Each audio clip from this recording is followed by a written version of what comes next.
wasn't ready for it to be live yet. I'm still sharing out the video right now. Welcome to What? Where I don't know what the fuck I'm doing anymore. I swear I'm just here for being like a pretty face. That's it. I'm just a pretty face. That's all I am. But welcome everybody. Good to see you. Less Bones. I totally wanted to play Ground. I saw you talking to somebody last night about Grounded, and it reminded me that I was going to play with you on Sunday, and I completely forgot. And I feel really, really bad, and I'm so sorry. But I definitely still want to play Grounded if you have any time, obviously. I have all the time, like after 5 p.m. every day. So if you ever want to play, I still want to turn the game back on. I haven't turned it on since that day because it still scares me, but I think about it constantly. So good morning, everyone. If you're on the West Coast, good evening or good afternoon. God, I need to go back to bed or something. Good afternoon if you're on the West Coast. It's okay. Let's play soon. Not working this week. Fuck yeah. That's what we're going to do. We're going to put all of our time into playing video games. Fuck voting. So today I'm just gonna, I did not do any homework, none whatsoever. Like I was looking through new stuff last night, trying to figure out little fun things here and there, but everybody's talking about the elections. So I decided today what we can do is like keep an eye on the elections, see what's going on at the voting booths. Not only do I have YouTube up for live election news coverage, but I also have TikTok open and I've typed in election 2022 so we can kind of see what's going on. If anybody's uploaded anything, because I know there's like poll watchers and stuff, and there's like all this drama and there's this infighting and stuff with that. I also have the Explore tab open on Twitter to keep an eye out for anything that's going on. So we'll just kind of mix and mash in between, like looking at stuff, scrolling through things, watching videos, watching the live election news coverage. I was watching the news this morning already. I think which one it was. I was like kind of flipping between the mainstream medias like ABC and Fox, and the Independent. It looks like they're live as well. And it was so funny because I was watching the ABC one, and I guess in Michigan, there's like somebody running for governor or something like that, I believe. And she was talking about like how she's going to fix the economy and everything's going to be good if she gets into office. And then like 2 minutes later, the newscast reporter was like, this is the whole point of having a democracy, is that everybody's, all the politicians are equal and they like their status. She literally said the words out loud, like they like their status quo and they don't want things to change. And just talking about how like this one lady isn't going to be able to change the entire system by herself because there's checks and balances in politics. That keeps like one person from being able to change the entire system. And I'm just like, you're saying all this shit out loud. Like, you really making us not really want to vote. Like what she just said, you totally debunked her right on television. And if anybody was paying attention to what you just said, I wouldn't want to go vote either. Like, what's the fucking point? So it was hilarious to watch that this morning. As you can see, we have a ridiculous storm going on right now. Whitmer, is that the name? Breakthrough News will have coverage at 7 p.m. There's already some ones that are live right now, so we'll just keep an eye out on everybody going to the polls and what's happening and stuff. Later on today at 6 p.m. Pacific, 9 p.m. Eastern, Joe Evans is going to be here live on KRTD Media. And he's going to do the actual election coverage.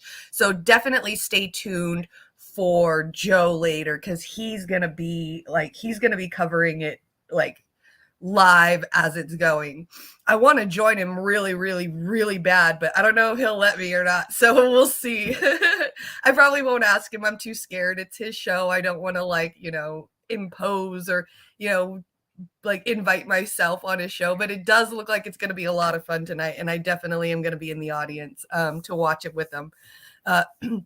Most likely on Twitch though, because when Joe's on, my Twitch is like super fun, and there's like a lot of fun chats, and we do the emotes and the emojis and all of that fun stuff. So I'll definitely be probably most likely watching Joe tonight while I'm I'm gonna play some Grounded tonight. Fuck it. I think with my Grounded game is I played a little bit and I got scared and I stopped, and I don't know what happened. I think I was like deleting one of the auto saves, and I think I accidentally deleted the main one, so I got to start over again. So at least I know what I got to do in the beginning part, like the first hour of the game. It's just like right to like this laser part. I'm just like, there's bugs everywhere. But anyway, as I was saying, you guys could see right here, I decided to open my curtains today so that way you guys can see the storm that we're dealing with. We've had this storm going since yesterday morning, and apparently it's supposed to continue on for like the next day or two. We're in a little bit of a lower elevation than a lot of the rest of the mountain. Like the rest of the mountain is about 5,000 feet elevation and above. So like Crestline goes to 5,000. And then all the way further east, it goes all the way up to Big Bear, and they're up in like the 6,000 to 7,000 range elevation. But here we're like at 4,700, so like 4,700 elevation. And so for some reason, that 300 feet is just enough to give us less of the intensity of a storm than the rest of the mountain usually gets. So I'm not sure. I was gonna see just this morning before we get started on all the election stuff that we're going to be looking through and going over today. I was thinking maybe I can like go on my local news and see if, because I haven't even checked in my local area yet to see if the rest of the mountain has gotten snow or not, because we've just gotten rain. And you'll be able to see, you just saw like the wind is horrible. The wind is absolutely brutal. And so I've got like, these big pine trees that are back here in my backyard. This is back there is my patio. So it's a deck, and it's 1 story up from the ground. So it's 1 story high. And underneath this, oh my God, it looks like my tarp is falling down. I have a tarp right here. So underneath the tarp is a couch. I literally have a fucking couch in my backyard, or on my deck. I don't know what the fuck I was thinking when I was like, this is so vibey. I can totally do this and hang out in my backyard and get really stoned and just chill. Like my couch is soaked right now back there. And it looks like the tarp is just falling down to pieces. I need a new tarp. There's like holes in it everywhere from like just, sitting there like that for years and just drying out from like rain, snow, everything like that. So there's holes in it, gaping holes in it. I've tried to duct tape the holes. That doesn't work. It's just a pain in the ass back there. I just need a new tarp, and I should have done it before the winter weather started, but I guess it's too late now. It's a little too late. So I decided to open the curtains today so you guys get to see the kind of shenanigans that are going out there, because I know the wind and stuff and the rain is so bad right now that the pine trees are dropping their pine cones on my roof, and the shit's been scaring me all morning. So if you see me talking and all of a sudden I'm like, like freaking the fuck out, it's because there's pine cones dropping on my house, and I'm like absolutely terrified that there's going to be a tree falling down on my house. Because even last night it was absolutely scary. We kept hearing like the wind. It's so crazy. The wind in these mountains, it echoes. So when there's a big gust coming in, you can hear it coming from the other side of the mountain range. And it sounds like a fucking freight train. It is like just this low, rumbling, loud sound when this wind comes in. And once that wind comes in, all the trees are like, and the pine cones are like ping, ping, ping, ping everywhere. It's like a hurricane. It's brutal. I can't do it. So I don't know if they got snow up there yet, but we're definitely getting some crazy fucking weather here. And so I decided you all get to see it while I experience it. You're welcome. Let me say good morning to you all now that I've had 13 minutes of fucking talking. It's been weird. Like, I'm not used to talking so much. Like, this pandemic, I just don't say anything. I haven't fucking said anything in the last 2.5 years, or just kept my mouth quiet. Because the last couple weeks since I started this show, my tongue on the side right here, on the inside of my tongue, keeps scraping against my tooth, and now it's all sore and it hurts so bad, and it hurts to talk, but I know I have to talk because I have to do the show, and it's just like, oh my God, I'm a glutton for punishment. So I want to vote so hard today. I bet you do. That's what she said. I'm gonna see myself out after that one. That one wasn't even that funny. Good morning, Holly. Good to see you. Good morning, Warren. Warren is, I think he's at work today. So wish him all a good luck at work today. He should be done with work about 3 p.m. Eastern time. And then he said he'll be in here to come and hang out and make fun of candidates and stuff and watch the elections and things. So I wanted to like go through these candidates like as if I was 5 years old. Because I know a lot of the I know some of the candidates, but I don't know a lot of the candidates all over the place. And I've been hearing some new names that I've been thinking like, who are they? There's like this new guy, I guess, like I was saying in Michigan, there's this guy that's running and everybody's like, oh no, maybe it's not Michigan. Who was it? The Humanist Report talked about it this morning. And he was like, there's this new guy and they're like trying to run him for president already and thinking about running him for president. And it's just like, wow, you people. And then he's like, the Democrats need new blood. I'm like, the Democrats have had new blood and they just don't do any. Man, the Humanist Report pisses me off. He's like always like, the Democrats can do it better this time, and then 2 years later, the Democrats can do it better this time. It's constant like that. Nobody learns their lessons at all ever. Yeah, exactly. Nothing will fundamentally change. So thank you. I am safe and dry. So funny. I went out there this morning because I wanted to go grab, what was it? Oh, just to make sure anything that was out there that I didn't want to get wet. I think I had like 1 or 2 of my robes out there because I use them as like, see, like little backdrops when I do my Friday show with Warren. I'll throw one of my robes on the back pillow because my robes look cuter than the pillow itself. And I left it out there. And so I went out there to go do it. And my whole back just got completely soaked from the rain, just from walking right out there and then walking right back in. It was horrible. Elbow cough. I love that new emo. That one is cool. Osio, Yona, good to see you. We played your video yesterday. It was so much fun, and I absolutely loved it. Dude, you rapped yesterday. That was the shit. Everybody was like, is that Yona rapping in that video? I was like, yeah, it actually is. It sounds like Yona. So it was a really, really cool thing that you did yesterday. Good morning, Nikki. Good to see you. Aw. Are you going to be doing some election coverage as well today? It just seems like that's what everybody's doing. Like there's literally nothing on the news right now because everybody is like, let's vote everywhere. Oi, oi. Oh, hi from Minneapolis. Terrible win for days. Oh God, glad I wasn't flying in, but I am working. Okay. Have a good day at work. Don't work too hard. You, Warren, and Amber don't work too hard today. Your son had to rescue the garbage and recycling bins. Oh no. Oh, that's got to be the worst. I couldn't imagine. I that's why I don't touch trash. Like I'm very about equality when it comes to housework. Like, you know, if there's something needs to be done, we just do it. But man, I won't touch the fucking trash. I'm like, I'll bag it up in the house, but you're taking that motherfucker out there because I've had years and years and years of smelling like dumpsters. I'm over it. I'm over the smell of dumpsters. I can't handle it.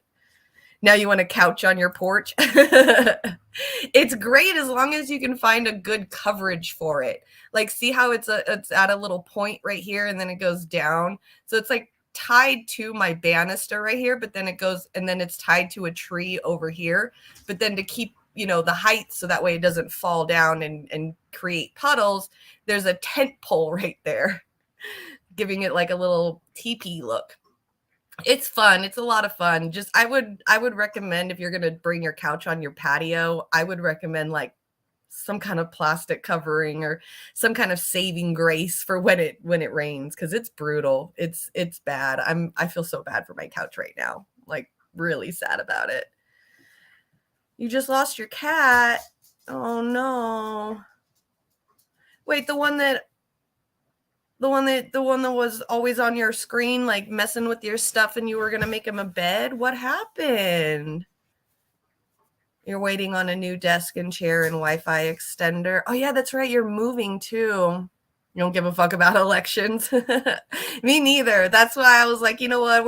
I'm just gonna just throw things on. And if somebody's like, hey, I know that person, let's learn, just like watch something or read something about the person. I don't even know. I figured we can learn about election day like we're 5.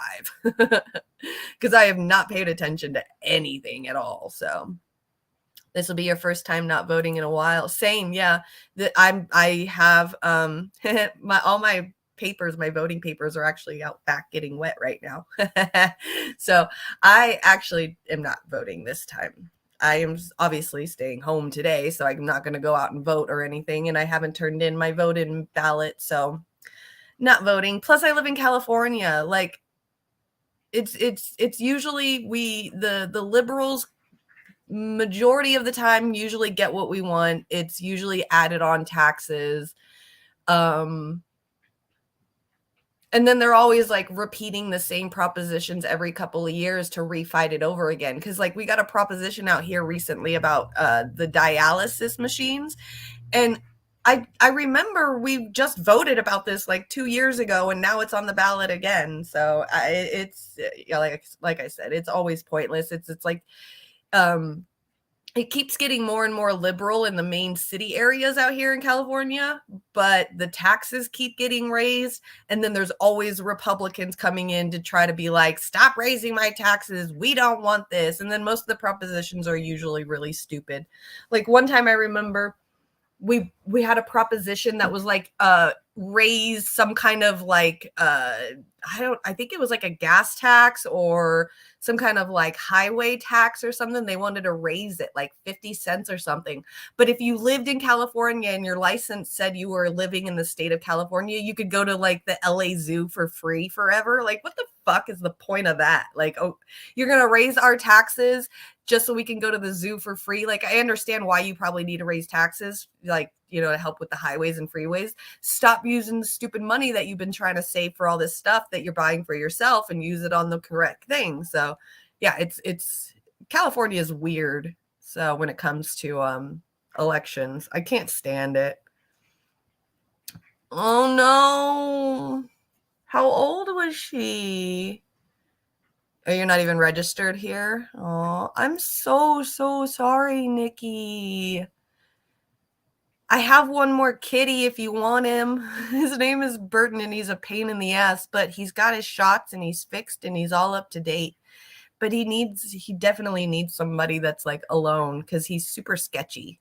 He's super lovey-dovey, very cuddly. So if you want a new kitty, I've got one left. I'm so sorry. I hope it was because of old age and not because he like she got out. That would be really scary. You're afraid if you put a couch outside, you'll eventually put a fridge out there and then a mini bar and I'll end up living in the yard. Yeah, that's pretty much what I do. When I'm done with this right here after 4 hours, I'm in that back area just chilling for like getting stoned for a good solid 2 hours while I edit and all of that fun shit that I do on here. So I get you. It's exactly what happens. It's exactly what happens. Glamping at home. Exactly. Sally, good morning, Sally. Good to see you. She was only 2, Nikki? Oh no. I wonder what happened. Oh, you were already in North Carolina. Oh my God, you lost her on. I hope they didn't do anything to her. Was it the traveling? That's really sad. I don't think I could handle something like that.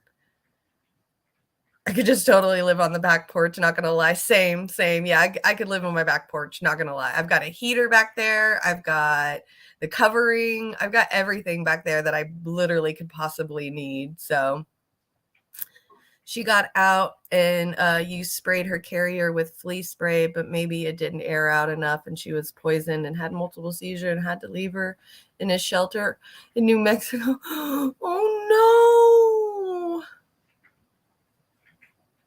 You know what?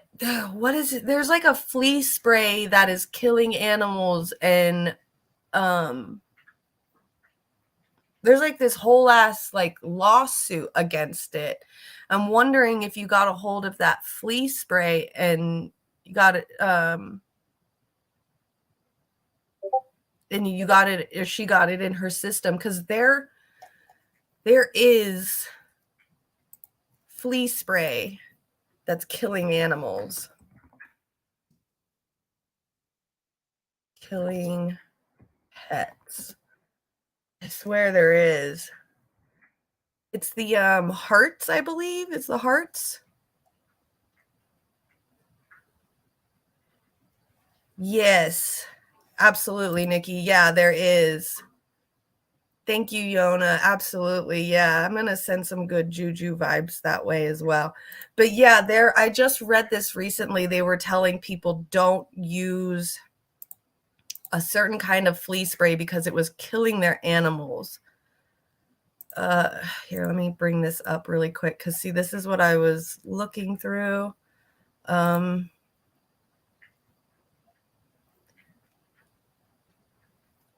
Ingested. Yeah, you're not okay.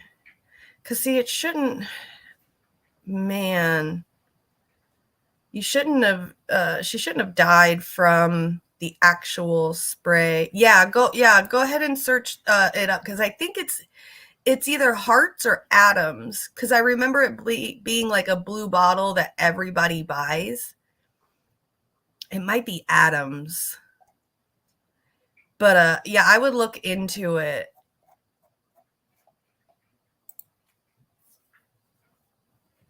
Consumer alert, flea and tick prevention, pet products. Yeah, I would keep looking, because this is Google, and it's gonna just tell me the exact, like, it's gonna give me the mainstream news stuff instead of, I think it was like I'm gonna guesstimate, but I think it was a video, like a TikTok or something like that, or a YouTube short, or even a Twitter video of somebody explaining, and then other people talking about it. Yeah, there's some flea sprays that are really, really bad.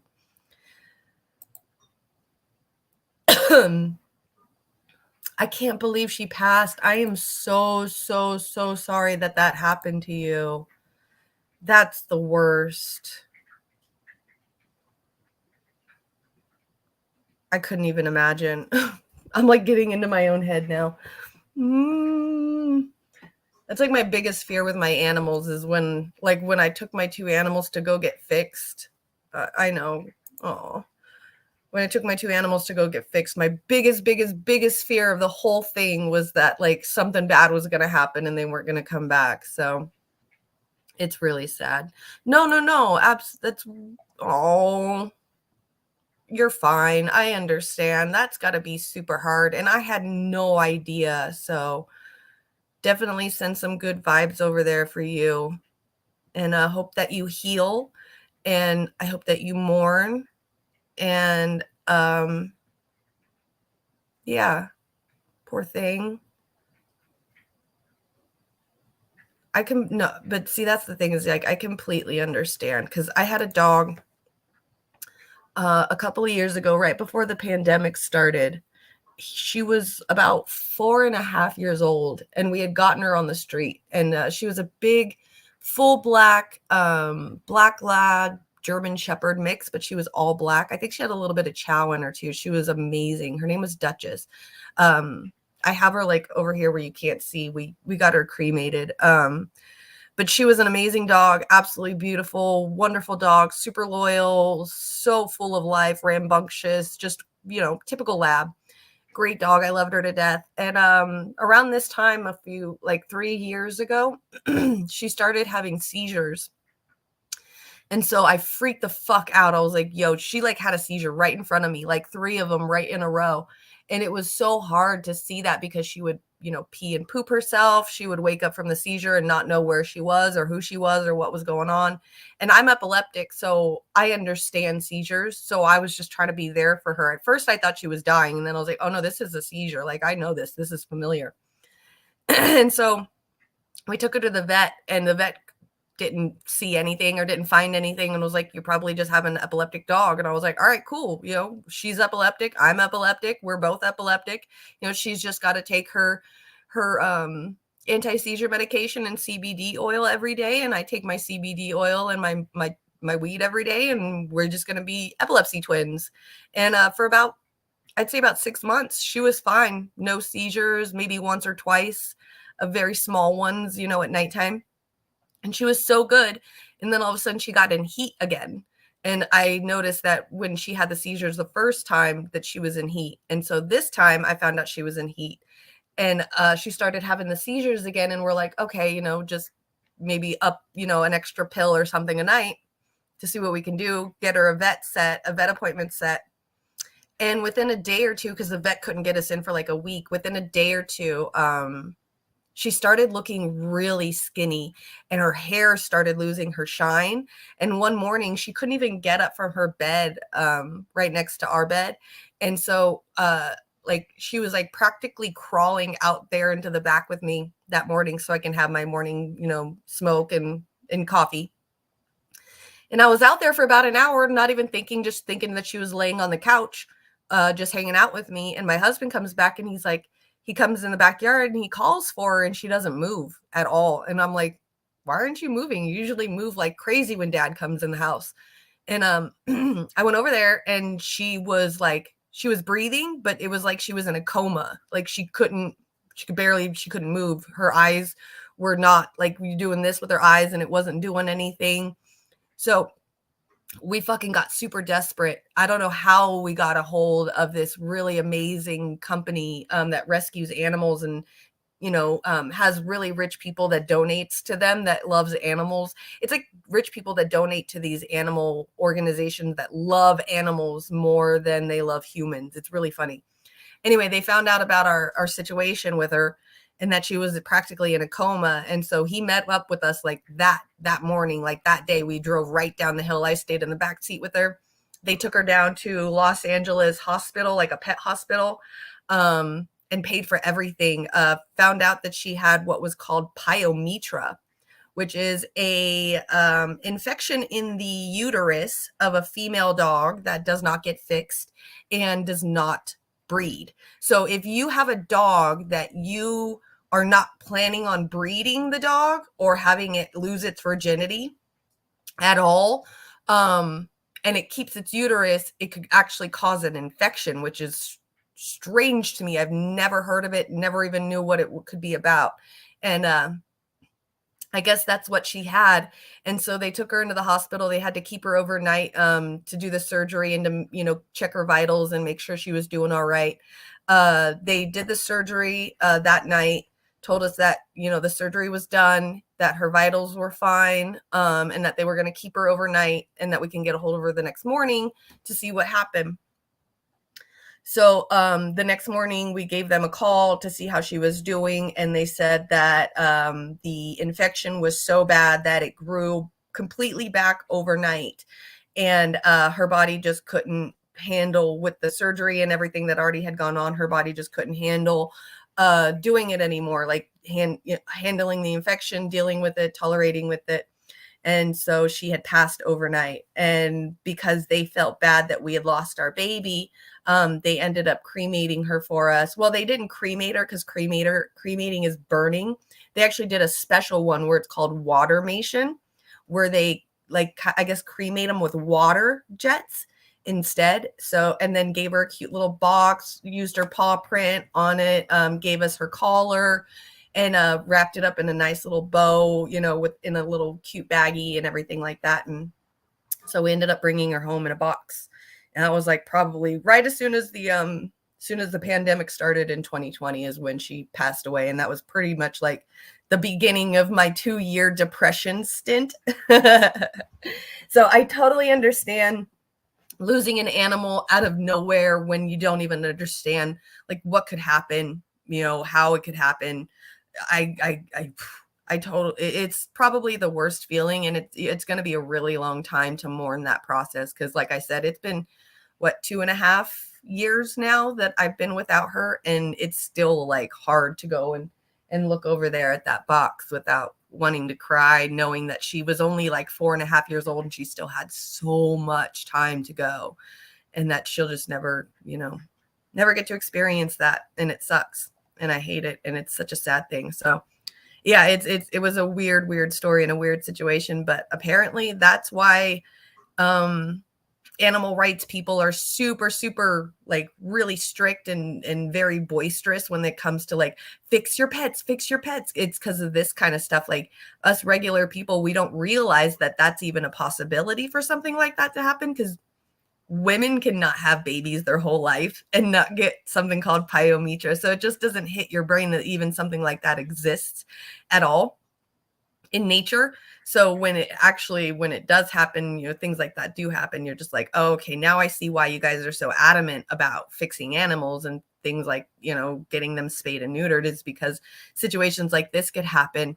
And I felt really stupid and felt bad. Like I told the guy, like, I had no idea. I'm so sorry, and I told him, I was like, I understand you guys now, why you guys say it's important to get them fixed. Like he did not hold me, didn't hold it against me at all, because, what you don't know, you don't know. So told him to never fucking happen again. That will never, never, never happen again. So we'll never do that again. Thank goodness my little baby girl lost her virginity to Dodger last week or 2 weeks ago, live here on that couch. So yeah, she's good, but she's getting fixed soon too. We just got the 2 cats done. So now we're going to work on her, because she needs to be done separately from all the animals, because she's very special and very different than all the rest of them. So she's going to need some special care, some tender loving care from mama. A lot different than getting the cats done. So there was a feral cat I got attached to from my backyard, and when it died, I got so sad. It wasn't even my cat. I do the same thing. That's why I've got mama cat. I was walking my kid to school every day and saw this cat, and I was like, she was like outside of a house roaming around in like a really bad area. And I was like, I wonder if this, person at this house right here owns this cat. After a couple of days walking back and forth to my kid to school, I kept seeing the cat. So one day I just took the cat, grabbed the cat, went and knocked on the lady's door. And I was like, hey, your cat's out here. She's going to get ran over by a car. Do you want to take her inside? She's like, I have tons of cats. I've got plenty of them. You want them, you can have her. Or you want her, you can have her. I was like, oh, okay. So I just brought her home. I was like, fine, you're mine now. And that's how we got Izzy. Now she's a mom and officially fixed. Yesterday we got her stitches taken out. So, oh, love that orange cat too. I love orange kitties. It's really sad. We're turning this into a sad kitty death day. But it's better than elections, I guess. I could deal with that. My fucking tongue hurts from talking so much. Oh. No, you're good. You're good. I think, we all need to everybody needs to get it out of their system, and we all need somebody who we feel comfortable talking about that too. So if I'm the person that you feel comfortable talking about that to, please feel free. I completely understand. Usually I'd be more listening. I'm a lot quieter and I can listen more when somebody's talking to me. But since I'm having to read text, I'm like, yep. Here's my story about this situation. Here's my story about that situation. So I'm sorry for I'm not trying to belittle what you're going through. I'm live streaming. So I'm trying to familiarize everything. Yeah. You get it. You know what it's like live streaming. But yeah, I totally understand. I'm really sorry that she passed. I feel so bad. Poor baby. Just know that as somebody who is epileptic and has gone into multiple seizures, that your cat definitely did not go in a painful way. Most of the time, when you're in a seizure, you're usually in a dream state, or you don't remember, you just completely black out that whole experience completely. Kind of like when you get into an accident, how you black it out and you don't remember a lot of this stuff. It's kind of the same with seizures. That's what's gotten me so okay with my seizures, is because there's nothing I can do about it, and I usually I'll feel the weight, the heaviness, the darkness coming in, and then bam, I'm awake, and I don't even know that I just had a seizure. Sometimes I'll go in, and then I think I'm already, like, I'm dreaming, so I'm, already in the dream state and don't even realize it, and then I'll wake up from the seizure and be like, oh, I was dreaming right there. Oh, okay, that makes sense. So just know that your cat did not go out in a painful way whatsoever. If anything, most likely in a dream state, she didn't even realize what was going on. So at least I can, help you out with that part as somebody who's experienced multiple seizures and knows how it goes. It definitely, having a seizures and having epilepsy, has helped me with the exception of death, because I always felt, because I have a couple of friends from high school that were also epileptic, and they had seizures and they passed. One of them is like hit her head on the fireplace and passed during a seizure. Another one just passed in his sleep. So it's definitely helped me. My seizures and epilepsy has helped me with being okay with dying, because I know that if I ever go out with the seizure, that I'll never know that's what happened. Like, I'll know that I'm gonna have a seizure, because everything will, like, start, like, when you're getting ready to pass out or something, everything just starts going into like a tunnel vision, and then like tunnel hearing. That's all it does for about 10 seconds. I'll do it, and then I'll wake up. Usually I'm already on the ground because I know it's coming. So I'll lay on the ground and prepare myself. So just know that it's a lot easier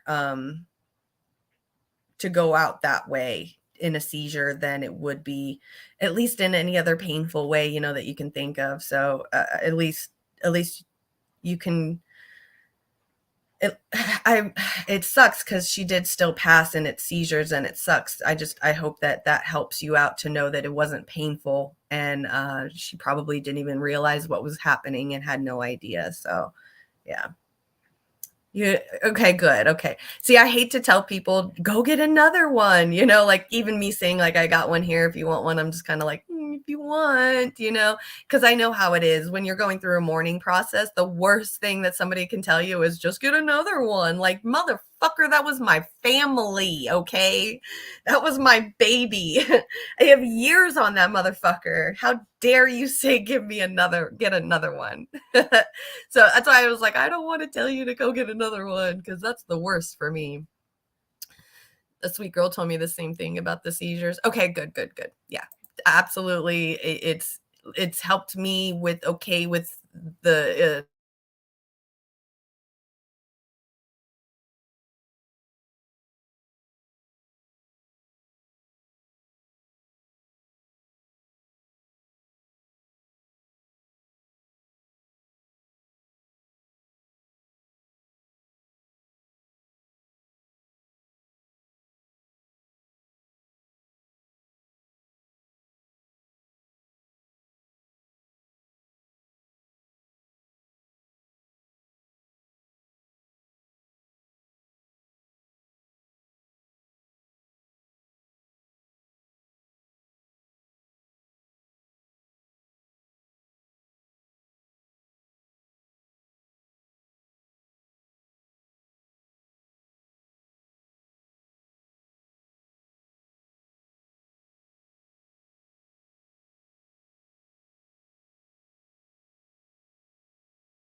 Oh my God, am I still fucking here? Please tell me. Please tell me I was here. Am I here? Am I back? Please tell me I'm back. Please tell me it stayed live. I am back? I lost fucking all my electricity. My electricity just dropped. I forgot to warn everyone that so because of this storm, I live in the fucking mountains. I'm going to eventually lose electricity at some point. The storm is way too rough, been going way too long, and it's only getting harder. So I will keep going for the 4 hours. Even if I drop internet and lose connection again, I will come back like a fucking beast in the night. Look at me. I can't believe it stayed live. I am so shocked this thing stayed live this whole time. It froze for a minute. Okay. You're about to blame Lady. No, I lost everything in my house, just went completely black. I can't believe that actually happened, and I'm still on. I tried to tell you guys in the comment section, but because I have no electricity, I had no service. And so because I had no service, I couldn't even get the video to open up in YouTube. It was telling me that I had no service, that there was no connection. So yeah, right, Lady chewed through the wires. Holy fuck. I totally forgot about losing electricity because of the storm. These next couple days are going to be fun for me. Oh my God. That's wild. Good Lord. Leave it up to me and where I live. I see you. Wait, what happened? You thought it was your connection. You were using your friend's dog for emotional support the other day. Oh, she held my arm like my cat before I was leaving. They're so cute. I love pets. Pets are the best. Whoever domesticated pets is a genius. Okay, you're on a break, popping in. Thought it was it is your fault, Warren. It's always your fault. I can't believe I just lost electricity. Oh,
I fucking lost it again. I lost it. Like, I don't know if I'm going to be able to do this today, you guys. This is bullshit.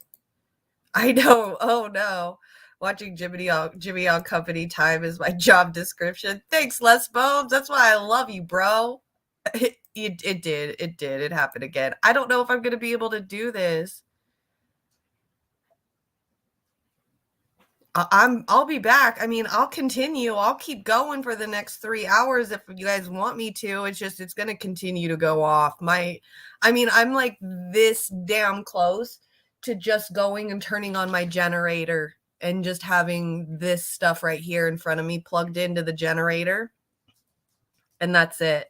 I'm really thinking about that's yeah, exactly. What about the generator? That's what I'm thinking. It is if this happens another time, I'm probably just gonna pump up that generator and have all this stuff plugged into that. Because this is wild. It just keeps going out. And right when all the electricity went out, there was this huge fucking windstorm right now that just went through. Everything's blowing everywhere. There's shit just toppling and falling on my roof. I'm gonna die today. I'm gonna die. I'm telling you, moving up to the nature, it's like wonderful. Everybody wants to move to nature. It's gorgeous. It's beautiful. It's everything you could wish it could be. But I have unlocked new fears that I never fucking knew that I would have from being in the city. So, how about that local sports team, eh? I didn't get much sleep last night. Let's just say the material isn't riveting. How about them? Enter sports ball team. That's right. We're starting sports ball. I'm telling you, as soon as I said sports ball, it's over. It's what everyone's going to say. Oh, you're in there with 100 people? You have no clue what they even how they even dress themselves, much less got hired. Hi, welcome back. Keep going. We'll deal. Okay. I'll keep doing it. So your electricity wants you to shut down your computer and go vote. Oh no, why did you have to say that? Dude, I'm giving up. I'm smoking on camera today. I've officially got my bong right here. I'm done. I'm over. Fuck the formalities. We're doing it. We're doing it live. All right. Fuck it. We're doing it live.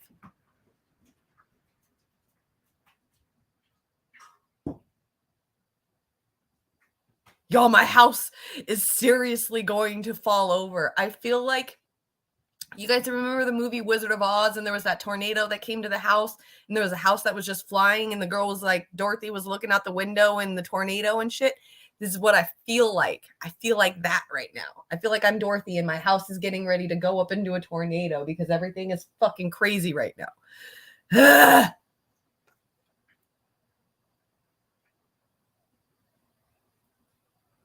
Right? That's my stoner tent right there. It is just dying right now. It is literally getting torn to pieces from this windstorm and whatever storm this is that we're having right now since yesterday and then for the next 2 days. This is my poor dude. I was just saying earlier that everything under that tent, the couch, everything is all wet. I went out there to go grab one of my robes because I was using the robe to kind of do a back thing on the chair part.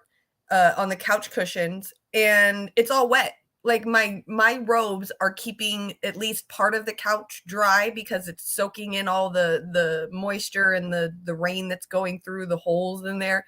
It's bad. So once it's done raining, I'm just going to take those robes and just go wash and dry them separately from everything else after I wring them out. Like I'm fucking Little House on the Prairie. Living in the mountains and being a mountain person is not all that it's cracked up to be. It really isn't. Really, really not. I definitely am getting tired of feeling like I'm living in Little House on the Prairie. Yes, lady is Toto. She's right there. She's looking at you. What's wrong with you, lady? You look like a skinwalker right now. She's over there shivering. You can't see because my camera sucks. It's like the quality is shit. But she's over there like, oh, you want to come up here? Come on. Come on. You want to say hi?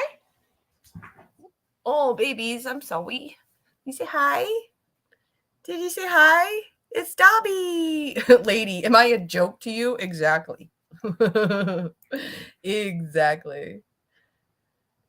My tent's built like a Nokia to be fine.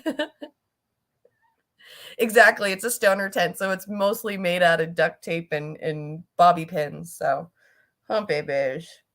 Babies. She's so mad at me right now because she's shivering cold, and it's not even cold in the house, but she's shivering. What's wrong with you? What's wrong with you? You give me kisses? No kisses? Are you being shy? You got eye boogers. Let's get the eye booger. She likes to eat it, and it's really weird. Yes, my dog eats her eye boogers, and it's the weirdest thing ever. But she attacks my finger once I'm done getting the eye booger out, and I don't know what to do. So I just let her eat it, right? That's what you do? That's what you do, right? Okay, what were we talking about today? Oh, yeah, it's the elections today. God, I don't wanna. It's so boring and just full of status quo bullshit. Okay, back to Snooze Fest. Yes, go back to work. See you in an hour. Have some fun. Come on, lady. Lay down. I got her like a little cubby, but she won't lay down in my little foot cubby. Come on, you got this. All right, so let's see what's going on with the elections. I'm pretty sure today I'm going to get copyright striked just because of all the live election stuff that I'm watching or that we're watching. But fuck it. I don't plan on clipping this today. So that's why I'm kind of just chilling, not doing too much. I don't plan on clipping this up today because Joe's going to be live at 6 my time Pacific and going over the actual election results later on tonight. So I don't really want to clip anything because it's going to be old news by the time that Joe goes on tonight. And it's less work that I have to do. Okay. So let's see what... Oh, of course, they're in a commercial. Let's see what Fox has to say. I guess we can back up a little bit. Thank you so much for joining us for our coverage of the midterm elections now underway. Once we hit 1 o'clock Eastern time, we had polls open in all 50 states. You are going to want to stay with us. No way. Did she really? Is that for real? Did she try to pull a Hillary where she's like, I always keep hot sauce in my purse? Did she really? I swear this whole fucking election is a fucking clown show.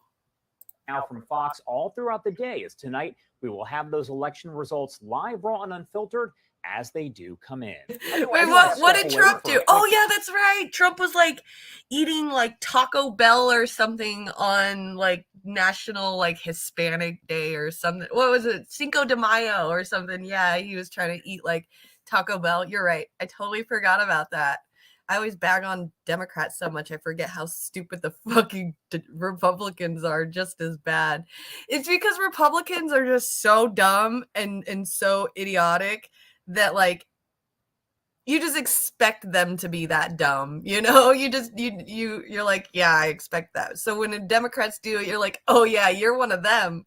So I always forget. Okay, let's see what they have to say here. We'll be right back here in just a few for our coverage as it does continue the coverage of the midterm elections.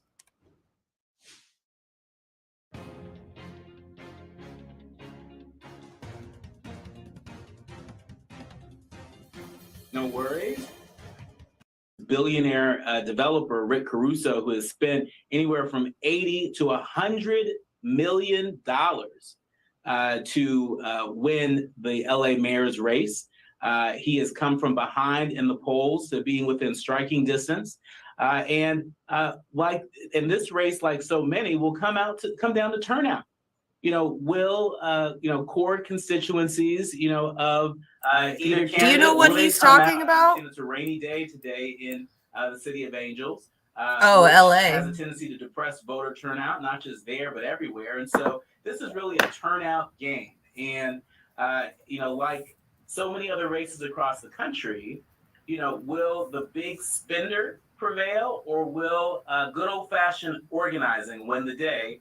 We'll again be watching our television screens. Tell me if it's I try to turn the volume down to see if it stops with the echoing. So my last question, because I know you gotta get back to your own coverage that you guys have at Fox Soul there, is but LA is not going to change its status quo. It likes the way that it's doing it. If they were trying to change the status quo, like they would have already gotten so much of the Biden-Harris Kenneth Mejia into office already. That boy's been fighting shit for years. Muscle things through the United States Senate. Right now, it's a candidates have been showing up to cast their vote. We may actually hear from her, so we will make sure to bring that to you live, raw, and unfiltered here on Live Now from Fox. In the meantime, I do want to go over to Pennsylvania. One of the most intensely competitive Senate races in the country is there in Pennsylvania. Republican Dr. Mehmet Oz has used the economy as a hammer against Democratic Lieutenant Governor John Fetterman. Over the weekend, President Biden may have inadvertently hurt Fetterman on another crucial issue, talking about energy. Fox News senior national correspondent Rich Edson has the latest from Pittsburgh. Are you all in? Yeah! We're going to be that 51st vote in D.C.? Yeah! But over the weekend, bigger crowds and bigger names. Vote for John Fetterman! Hello, Philadelphia! But one day after sharing the stage with the Democratic Senate nominee, President Biden reinforced his push. Isn't Biden from Philly? So I can totally see why they would want to bring Biden there, because, oh no, he's from Pennsylvania, isn't he? So he's from the town where The Office is located, the TV show The Office. We're going to be shutting these plants down all across America. On the Republican side, former President Trump traveled to Western Pennsylvania and attacked Democrats on energy. Biden and the far-left lunatics are waging war on Pennsylvania energy, crushing Pennsylvania jobs, gutting Pennsylvania communities. Fetterman's campaign did not respond to a request. What? Is he talking about energy as in, like, fracking? Is that what he's talking about? Because Democrats frack just as hard as fucking Republicans do.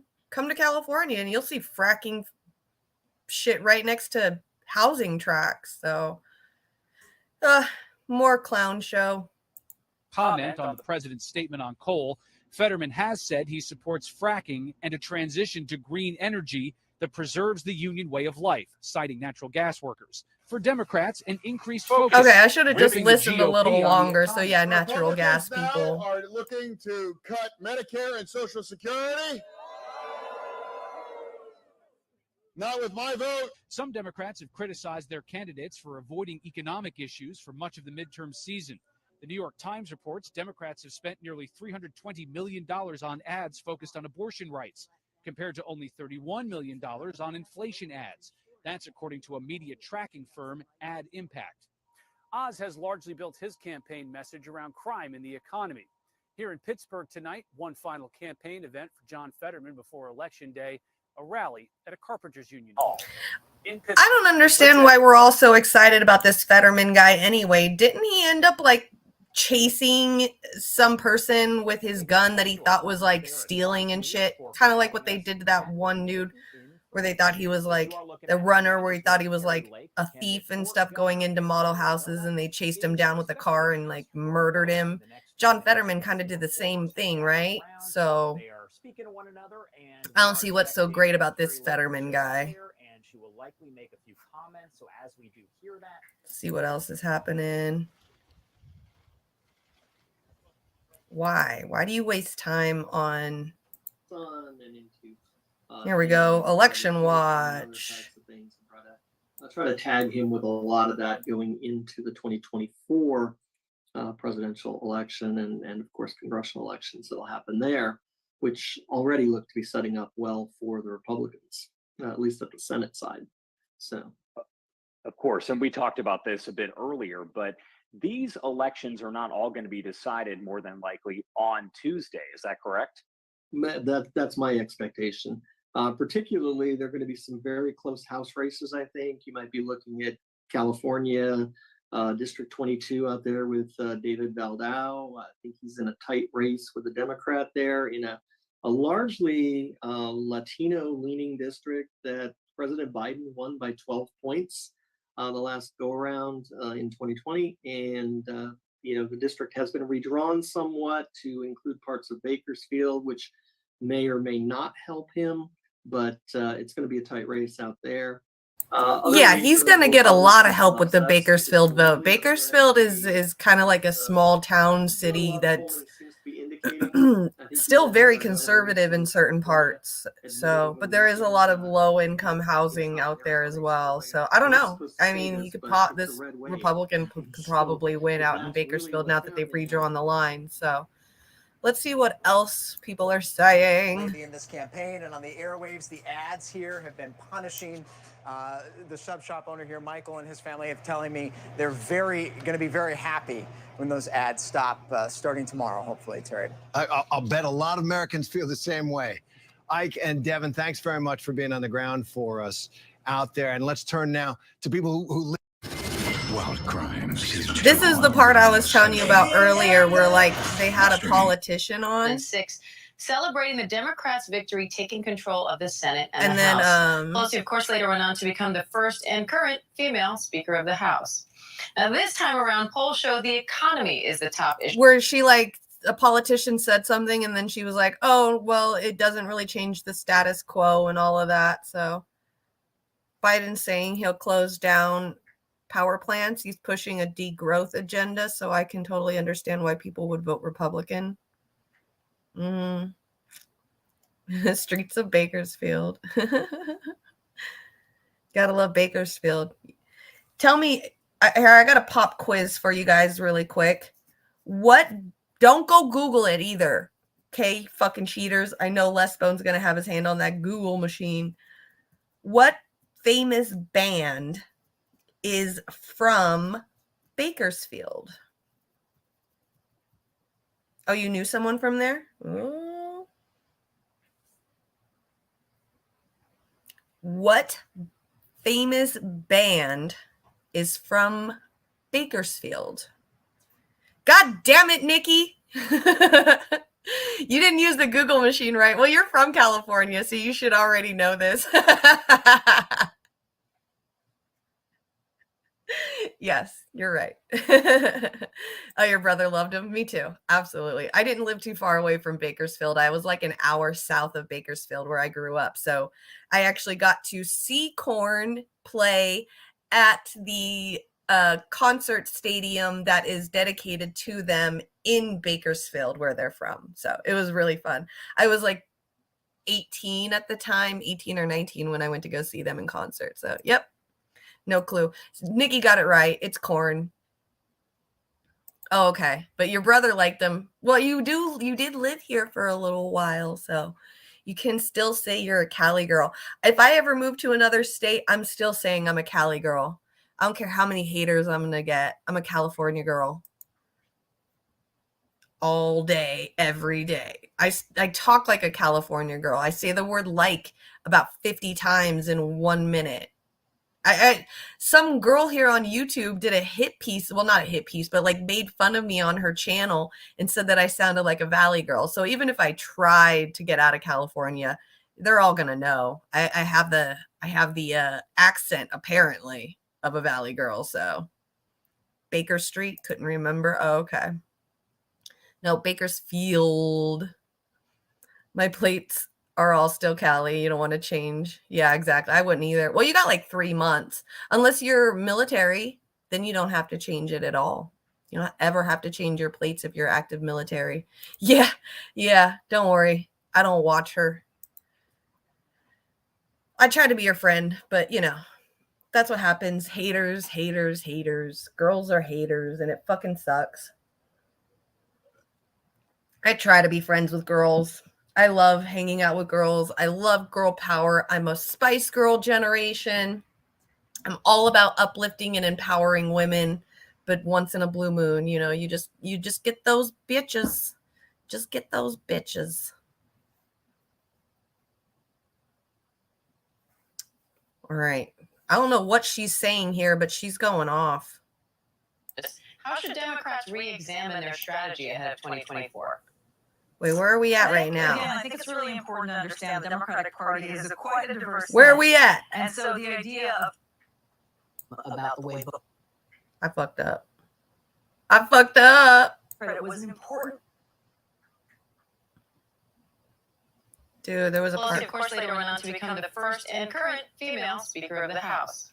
This time You know around, those polls show bees, the yeah. economy is the top issue for voters, and according to the latest ABC News Washington Post poll, more than 40% of Americans say they are worse off Yeah. financially than they were. You know those bees? Wait, you know the actual girls I'm talking about? Or you know girls like that? Because I definitely know a lot. I mean, those girls are not the only girls that are like that. I definitely know a lot of girls like that already. Oh, here we go. Are we going to get into like specifics here about certain candidates? Really close. Both sides are kind of predicting. They can give you a dozen reasons why their candidate is going to win, but they all acknowledge that it's very easily You don't know, but you want to know. seemingly been with Republicans. I think the video that she did on me, it's going to definitely give it away if you know these people of who it is. But she did, when she talked about me like that, she did a video on her husband at the time's YouTube channel, and I guess now they're getting a divorce. And so the video, I guess, from him, where it was, his videos are gone. Apparently his YouTube channel got blacked out or whatever, and so now he's got another YouTube channel or something. But yeah, if you know that situation of somebody who right now is getting a divorce, that's the girl that did it. And I wish I would have saved the video so that way I could have had it. But yeah, she's all saying that I talk like a Valley girl, and that me and Warren were spewing WEF talking points, like as if we were like whatever WEF supporters are. Yeah, you have an idea. I've told you about those people. Crystal ball, yeah, right. That girl, is she getting? Did she ever get a divorce now that she's like all engaged to Kyle, which is like the weirdest fucking relationship ever. You can see by the way that they do their shows now, like in the backyard, in the car, while they're walking. I think recently Kyle did an actual clip video of him lying in bed going over stuff. And I swear, to me, it feels like they think like they're the rock star couple of the political sphere. Like when celebrities, you know, start dating and they're like, oh, they're the power couple of the celebrity sphere. I feel like Kyle and Crystal feel like they're the power couple in the celebrity sphere. So yeah, it is. It's super weird. It's very strange. And she's like, yeah, like the it couple, exactly. It's super wild to me because Crystal is older than me, like by a couple of years. And even at my age, even imagining, like, even if I thought Kyle Kalinske was attractive, I could see his immaturity. And there's just no fucking way at my age I would date somebody that's that much younger than me because of that immaturity. Like when he does his videos, there's sometimes at the end where he'll say, please hit that like button and subscribe. You know you want to. Like, bro, how fucking cringy can you get? You could not get any more cringy when you're like, you know you want to. Get a life, dude. And Crystal just like, does she ignore it? Does she not even see all that? Me at my age and my maturity, I just couldn't. I absolutely fucking couldn't. So you get the same vibe. Okay, good. It just almost feels like she completely ignores his immaturity, and I don't understand how. I mean, he must have like big dick energy, or he must have a nice cock or something, because I just can't imagine her wanting to be with him with that type of immaturity and the age separation of her even being older than me. And I know she's a lot more mature than I am. So Kyle tried to make believe Bill Maher not knowing him didn't affect him. Listen to this dog. Yeah, when he does the dog thing. it's like he tries to be cool, but it's like seeing a computer nerd with a suit and tie on trying to be cool. It just doesn't work. It doesn't work. And it's all like showing off, trying to impress. At least recently in the last year or two, he's trying to impress Crystal and be cool. But I don't know. It's cringe to me. So that's the only thing I can think of is he's got Pete Davidson energy. That's literally the only thing I can think of when I watch those two together. And because I love reading body language and I love watching people who aren't the ones that are in the front talking and see what the other person does. So like when Kyle talks and I watch her, she'll look at his mouth and she'll smile. So there's some type of sexual energy there that you can see in her face where she is definitely satisfied in that aspect. So that's the only thing that I can see is at least in her facial expressions and the way that she looks at him and the subconscious things that her face does. I could tell that she's definitely satisfied in the relationship for sure. So now his personality, I don't know. I really don't. I could see where they could have maybe she could be attracted to him in conversation because he can keep a good conversation. He does have an opinion about everything. He's very knowledgeable about politics. He's even gone to school for it. So I can see where she might be attracted to his intelligence, and they can hold up a conversation. But unless they're talking about politics and it's like regular everyday stuff, like I don't know who gets to do the dishes today, who's gonna feed the dogs. Apparently, from what I was watching one time, he's like the coach or the substitute coach for her kids' soccer team. So I don't know. I just couldn't imagine seeing him at that age and her at that age and them. It just doesn't seem like there's anything that could put them together like that. I just don't see it, but I could be wrong. I don't know him. He's still very secretive about a lot of stuff, in a lot of his personal life. So he did better than the poll suggested, and it looked like Democrats. She's a rural girl. Is she really? Maybe she's a baby. Yeah, exactly. Maybe she's a baby behind the scenes, or she wanted a new baby.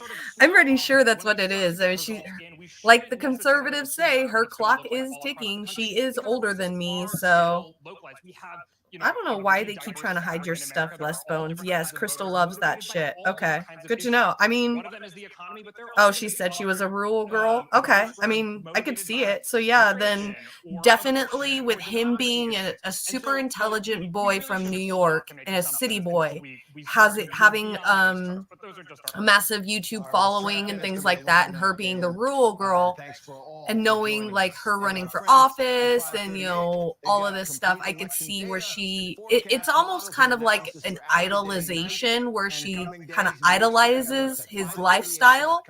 I could see that happening. So then yeah, if it's the intelligence and the conversation, plus he's keeping her satisfied, plus she idolizes the life that he's lived, those three things can really overpower a lot of the immaturity that he probably has, to where she can kind of look over it and be like, oh, he's going to be a little bit older in a few years and a lot of that stuff will go away. It just sucks right now, and it's really cringy right now to watch him where he's like, you want to at the end. But so gross. Why YouTube do you like that? What did YouTube do to you? They legit look like a couple I would have went to high school with. Yeah, they do. They look like the couple that dated in 9th grade and stayed together like the whole 4 years of high school, and they didn't make any friends because they were always making out with each other during lunch and nutrition periods. For sure. Absolutely. I could see that with them. Number one streaming news. Definitely. Here we go. More commercials. I swear the news is ridiculous. Voters are starting to head to the polls, baby. And the anxiety, the feelings people have that the economy is just in a bad place. I'm going to remove that because we can have that on in the background. I want to see what else is going on Twitter. Let's see what's happening. Keep up to date. Looks like cheating is already going number one in the trending on Twitter. Let's see here. What are people saying? Florida GOP is banning federal election monitors. Only one reason for that, GOP is cheating. If they had nothing to hide, they let them in unless the GOP lets in federal election monitors. The federal elections cannot be seen as valid until a court reviews it. Here we go. This is just midterms and they're already playing these games. They're not trying to stop people from cheating. They're trying to stop people from voting. Cheating is the only way Republicans can win. Breaking, up to 15 locations reported in Maricopa County with tabulator malfunctions. When he says they're cheating again, okay, for one, hiding your comments. Yeah, I know. I don't know why it does that. I think it's like words that you use. I don't know if Shane ever put like words, like ban words or something. I don't know. It's got to be ban words or something. Like, I think Crystal loves that shit. How is that hard? Why does that have to be approved to show? Maybe they're thinking that you're saying that Crystal loves shit. Am I going to get copy or am I going to get banned today for saying that? Libs losing their mind because Katy Perry is voting Republican. You use bad words. Yeah. YouTube has filters. It catches a lot. Okay. So, yeah, maybe it's the shit word then. That's the only thing I can think of.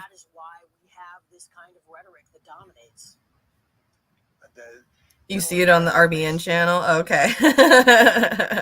Okay. Yeah, if you guys, is there, goddamn, wait. Not one of you are a mod in here. Hold on. This is what I'm going to do then. Let's see if I can figure out how to turn somebody into a mod. Les Bones, I'm probably going to make you a mod so that way it won't do that to you anymore. Let's see, Creator Studio. Subtitles, copyright, monetization.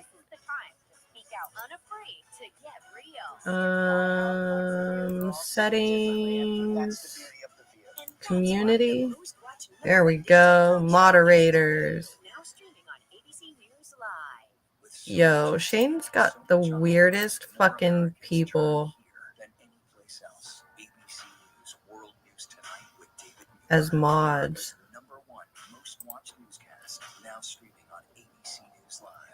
Trailer Park Pundit, Backyard Politics. Like, I don't even know some of these people. Why would you do all this?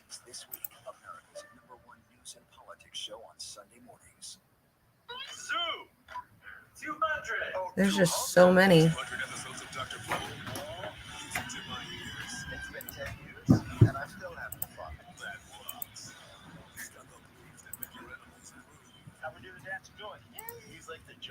Like people that aren't even here anymore.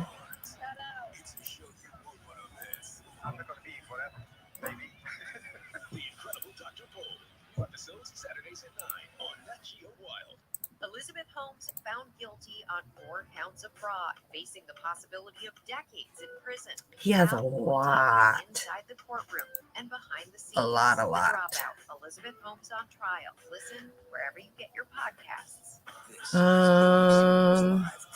Thanks so much for streaming with us. Lest Bones.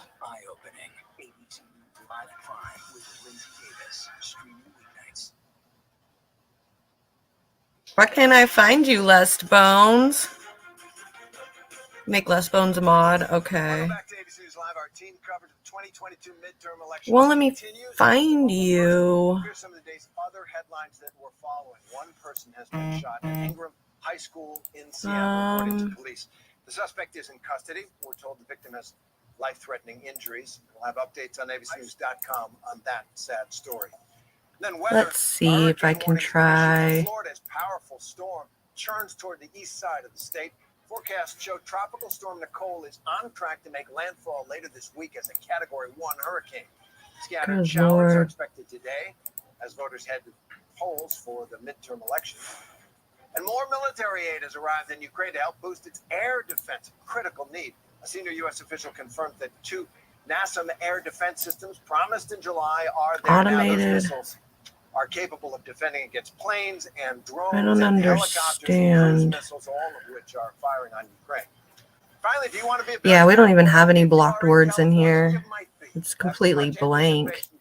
I don't know why it won't let me find less bones. prize? The store owner where the ticket was sold will also be receiving $1 million. The vast majority of the rest of us, we won't get a thing, as usually happens with Powerball.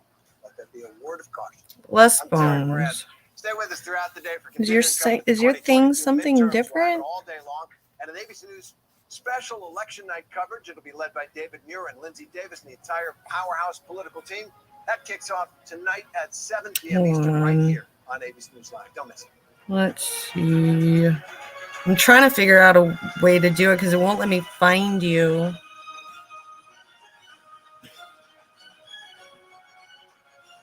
Less bones. Go to channel. Subscribe. Now will it let me do it? These days, what you need to know seems to change Less. every day. What is it that you really want to know? You need to I don't know why it won't let me find you. but to make the most of it. Feel smarter. Feel better. Feel happier.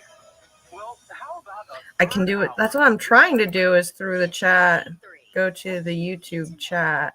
now streaming on ABC News Live? Oh, manage moderators. It's all about you. Yeah, see, there's manage moderators. Are happening right here. We talk about things on this show that people Less about. That I can't wait to see. bones. From strong women. We need all hands on deck, and we need it right now. This is the time to speak out, unafraid to get real. Stick by our points of view. We're all seeing it differently, and that's the Participants. That's why the most watched #1 daytime talk show is The View. Now streaming on ABC News Live. Man, it will not let me. I am looking at the chat. Oh, I have to send you a link to your channel. Well, that's the thing is I'm following you on here. So less bones because I just subscribed to your channel, so it should let me go to your channel. It's weird is I can't click it on here with the computer, but I can do it on my phone.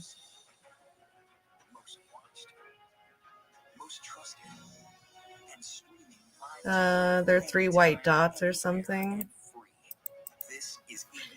Oh, wow. You're right. Add moderator. Les Bones is now a moderator. Wow.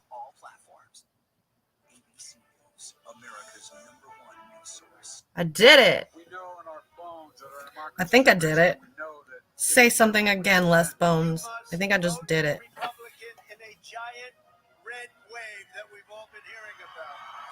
Top concern for me, women's rights. Personally, as a voter, to me, the main one is crime. I think the state of our democracy is probably the top issue for me. Hey-o, I did it. Okay. From ABC News Live, your voice, your vote. So let's read what else is going on. There you go. Now you're a moderator. And it won't turn off your comments anymore. I just deleted like 10 moderators and made you one. Just gave you one. So you're taking the place of 10 people right now. Who deny cheating. Okay, so translation, they're cheating again. Tabulator malfunctions. Is that the machines? Because I don't know who he's saying, like, who they are. But it's just the machines malfunctioning. The machines are shit. Because I remember when I was testing them during the training, they fucking were broken really, really bad. Dear God, stop the Democrats cheating. Let's call it what it is, cheating. Democrats cheating. You wish, no proof. Cheating is a choice. Can't win without cheating. I want to know how he's cheating. It's not even a presidential run. These people. Casting their ballots this morning and counting on their supporters to turn out. I'm very proud of how we run this campaign. We want Let's see if any videos are happening. Cheating live on camera during a fixed broadcast. Both candidates taking parting shots before Election Day. You cannot trust Herschel Walker to tell the truth about the basic facts of his life. Oh, what is he doing? Senate hopeful J.D. Vance voting Tuesday after former President Trump rallied for him in Ohio. I think we're in a position where we'll win this race so long as people get out there and vote. His opponent. Ooh, you're in trouble. I don't know how he's cheating.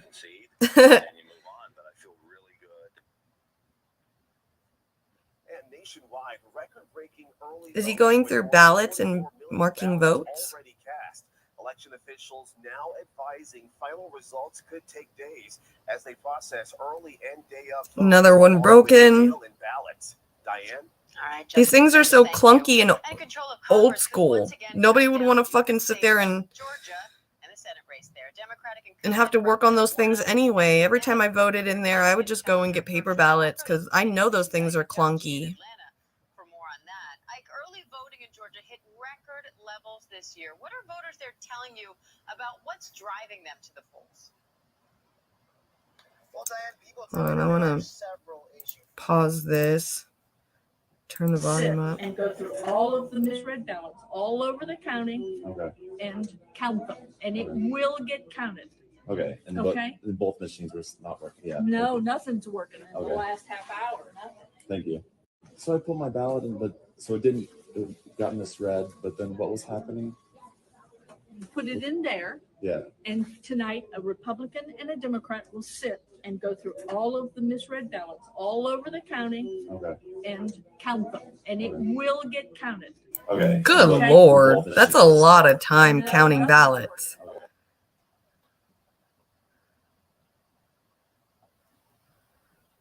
You can vote Democrat, but not Republican. I understand what you just say. Okay. With this election, you can vote in any precinct. No, you said the Republican side is not what? I don't have staff, so we are closed right now. So for the Democrat, I can vote Democrat? You can vote Democrat. But not Republican? Not Republican, I'm sorry. Okay, all right, thank you. I understand what you just said. That sounds like a little bit of cheating right there. Definitely. Masked man cheating in front of the cameras. Like, can anybody please explain how this man is cheating? Okay. Oh, good Lord. You guys are going to get me in trouble.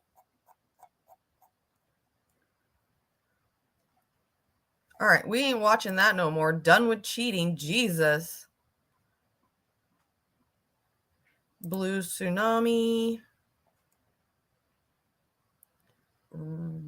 Block the trolls, save democracy, free to carry, forced to carry.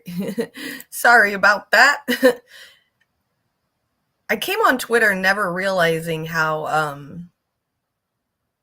uncensored Twitter really is.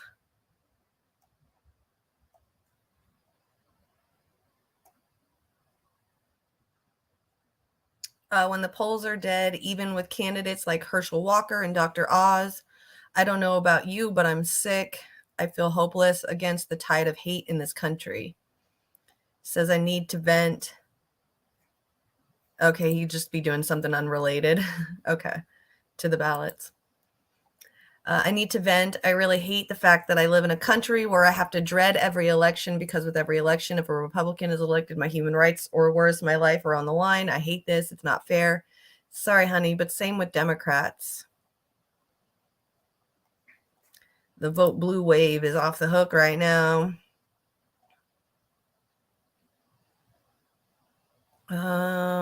Casey Anthony.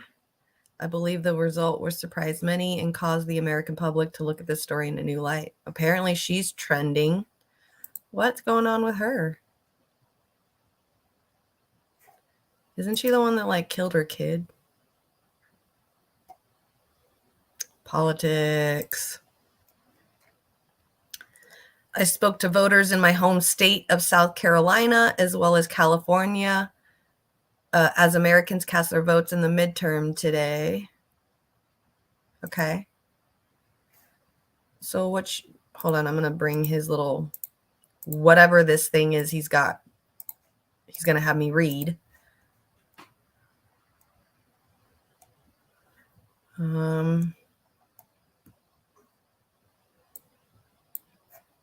Geez, there's a lot of ads. Okay.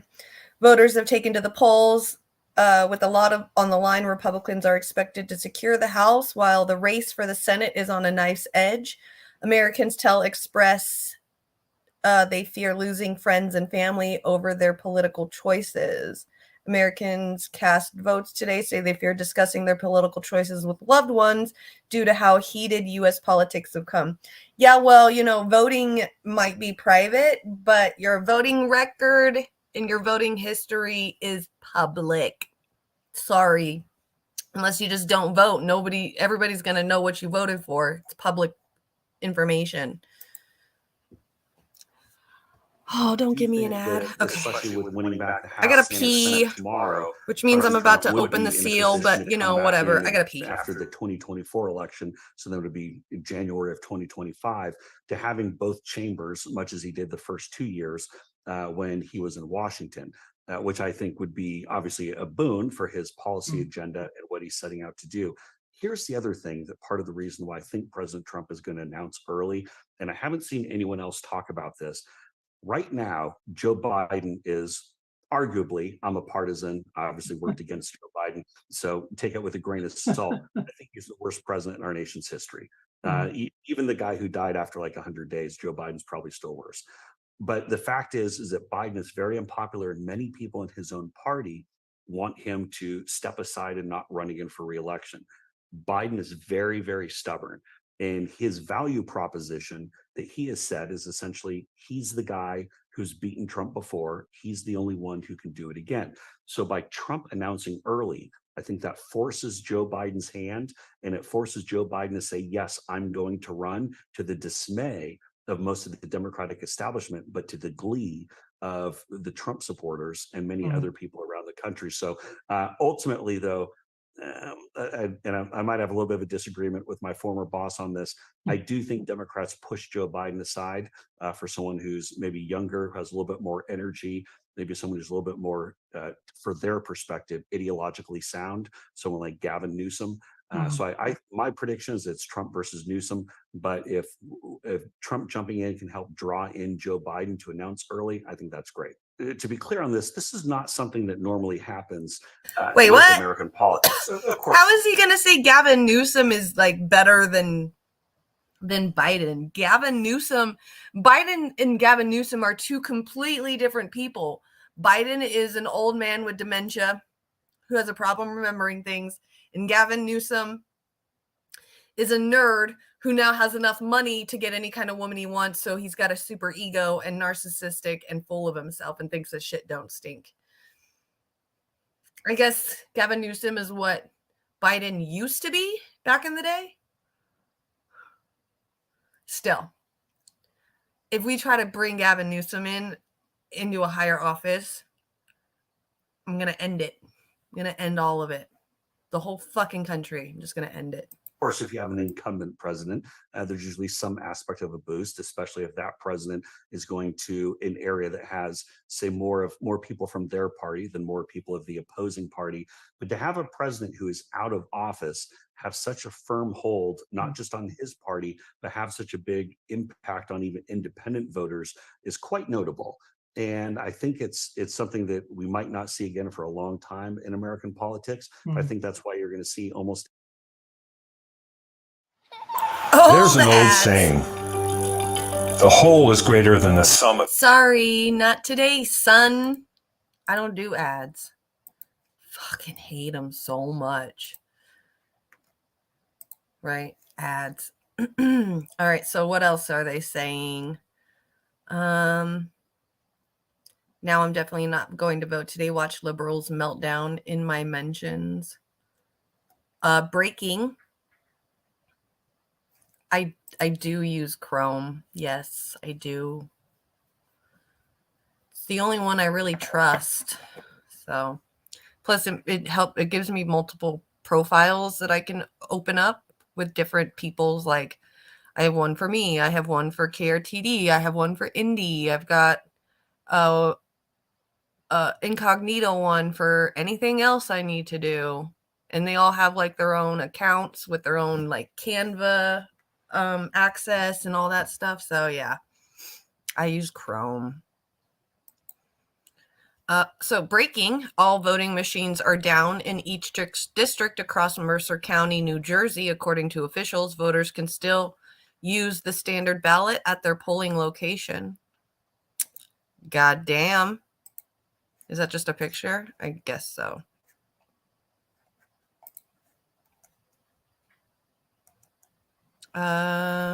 California SOS.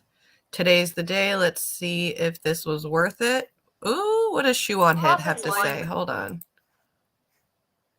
Thank God we have our strong institutions and the Democratic Party to protect us, right? Political groups and nonprofits aligned with the Democratic Party have spent nearly $44 million to boost the profile of far-right candidates. So basically, the Democratic Party is funding far-right candidates because they think they'll be easier to beat in the general election. Because it worked so well in 2016, right, Hillary? Like, what if they win? How the fuck are we supposed to take your threat to democracy thing seriously when you're literally funding it? Oh no, the MAGA fascist Republicans are taking over the party. Oh no, they're a threat to our democracy. Here I am, Nancy Pelosi, saying this country needs a strong Republican Party. I don't want a strong Republican Party, Nancy. I want a weak, submissive, breedable Republican Party. Thank God we have our strong institutions and the Democratic Party to protect us, right? Political groups and nonprofits aligned with the Democratic Party. Good to know. I mean, this is, yeah, it's exactly what they are always do. They fund the people on the right. Oh no. Oh no. Y'all, I'm fucked. My tarp is down. It's officially down. Oh my God.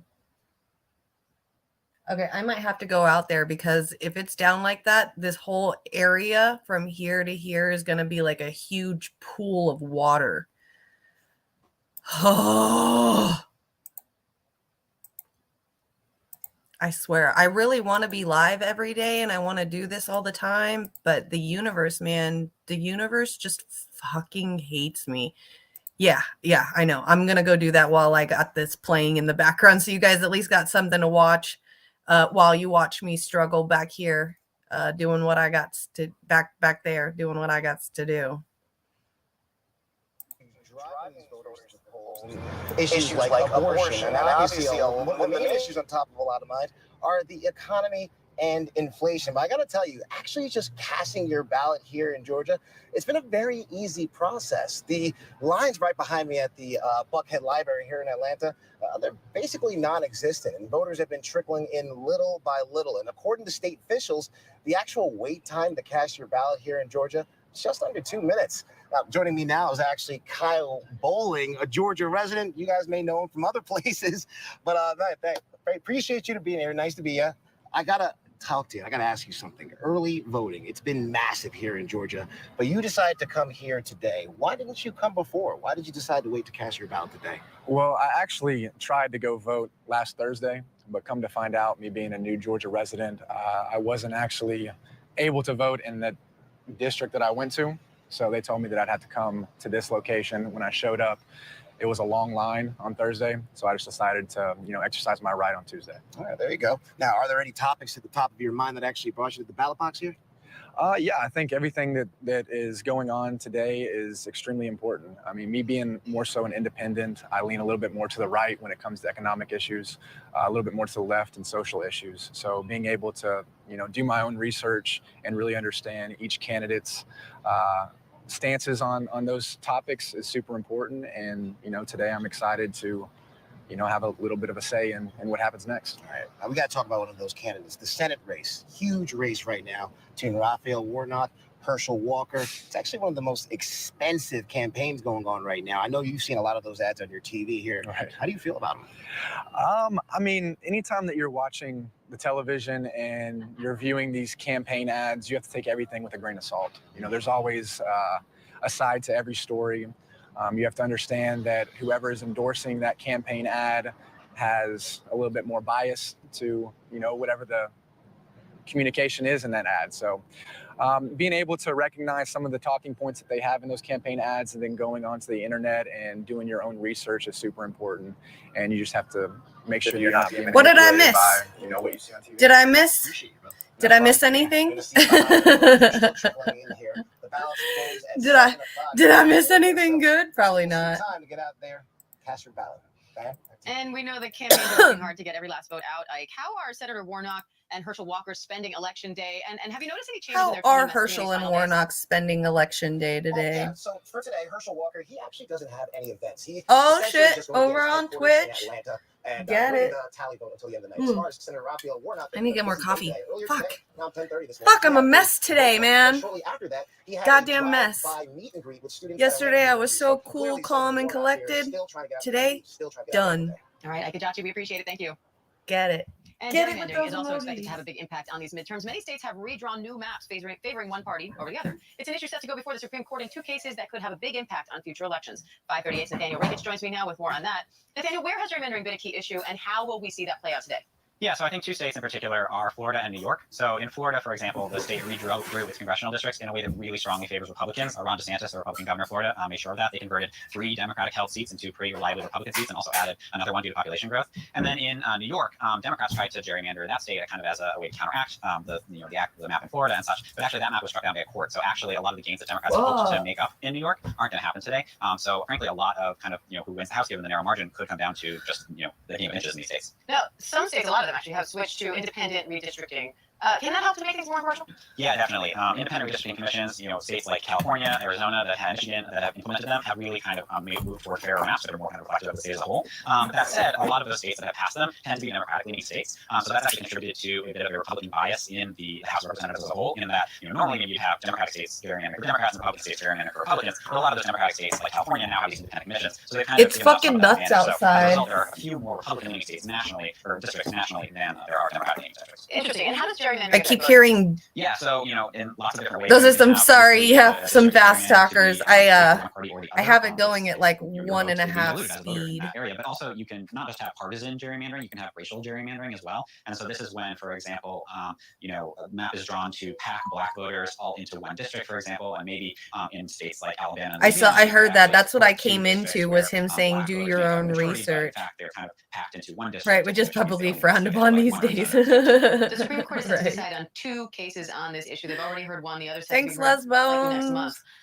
What are the potential get it impacts with here? the pop-pops. Yeah, exactly. So that first case is about racial gerrymandering and the Voting Rights Act, and they are hearing a challenge to. Are you getting an echo on it? I think I turned the volume down low enough to where there's not an echo. I'm hoping. To draw an additional seat for African American voters, and according to kind of existing precedent, that seems like it should be the case. Mathematically, it is possible. They do, yeah. They sound like little chipmunks at 2 times the speed. For kind of racial gerrymandering and just sometimes people talk slow. slow. The other case, which is based out of North Carolina, they don't talk slow. It just they talk slow in my brain, and so my brain will like gerrymandered congressional maps automatically try to finish their sentence, and then I'm on to another topic in my head and another subject in my head, and then they finish their sentence and I've got to answer it, and I'm like, oh fuck, I forgot what you're talking about because I started thinking about a whole bunch of other things.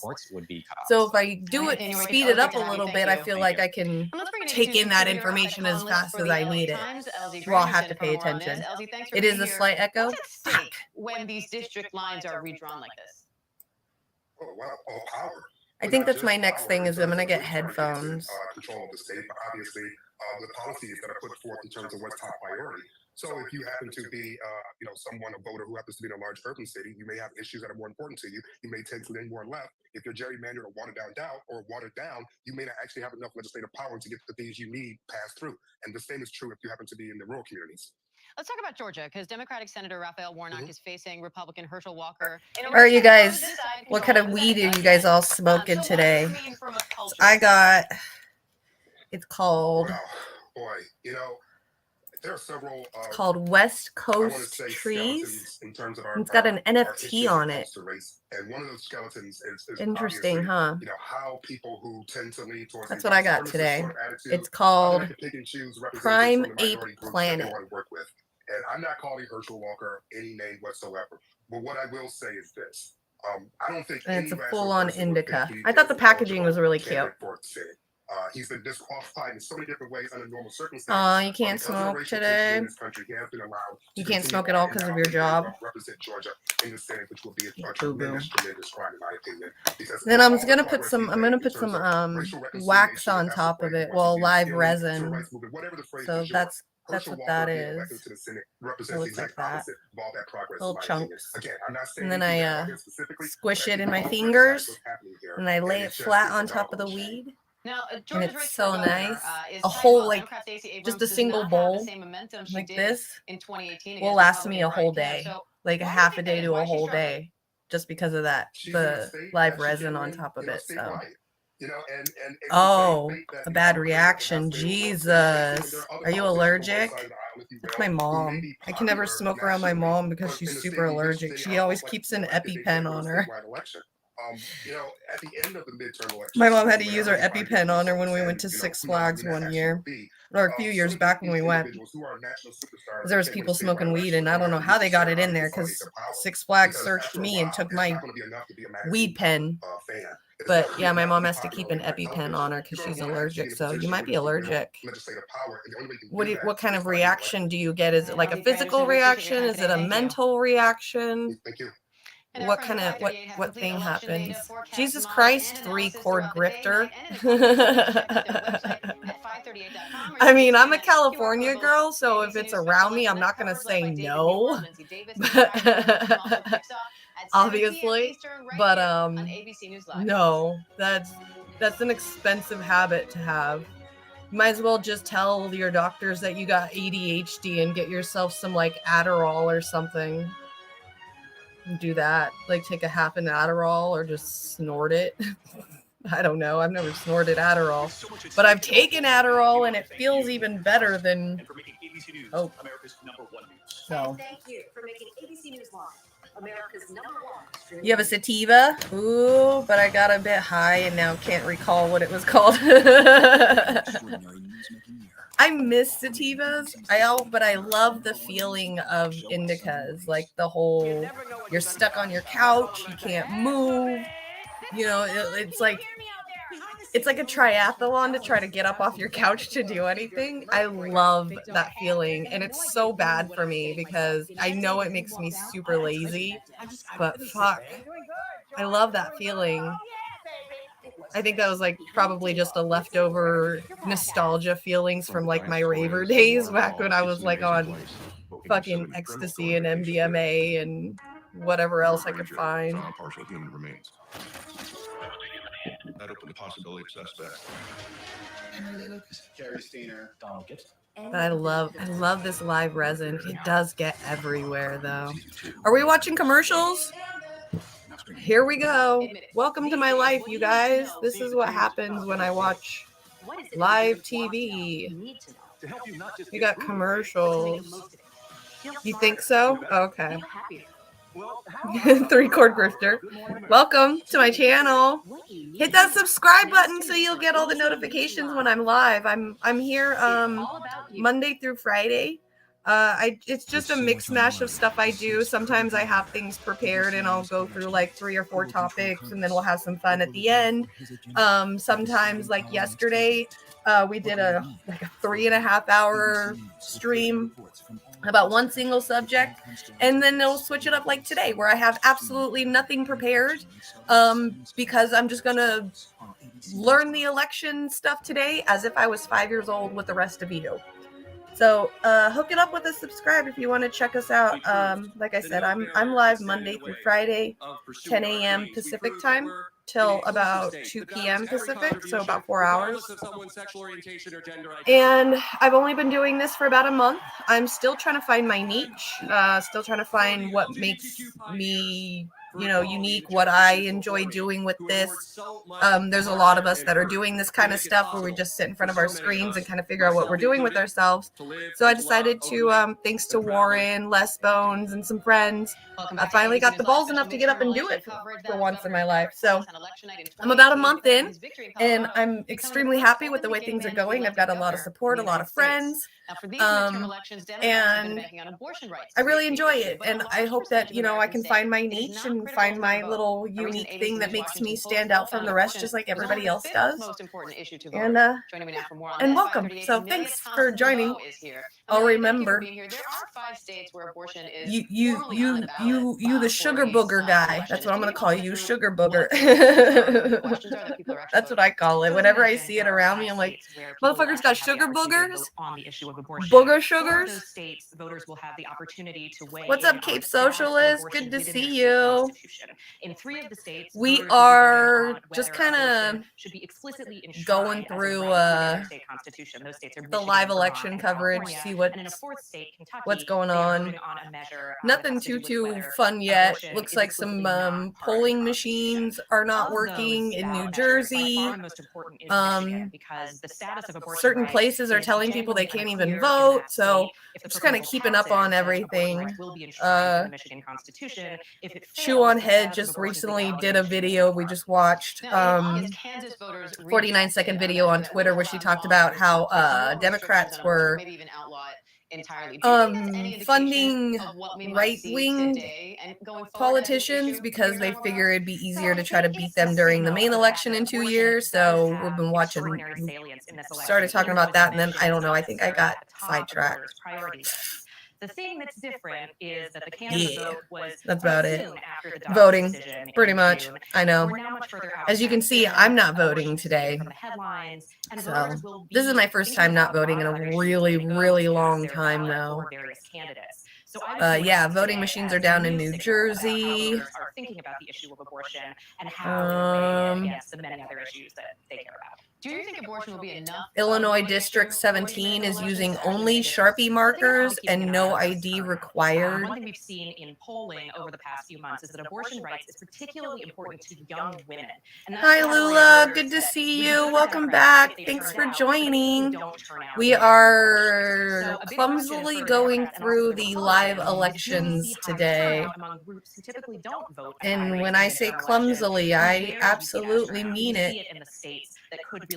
Oprah's late endorsement of Fetterman can cost Dems much-needed Senate seat. Ooh, there's some drama. Oprah endorsed Fetterman instead of Oz. Ooh. That's not good.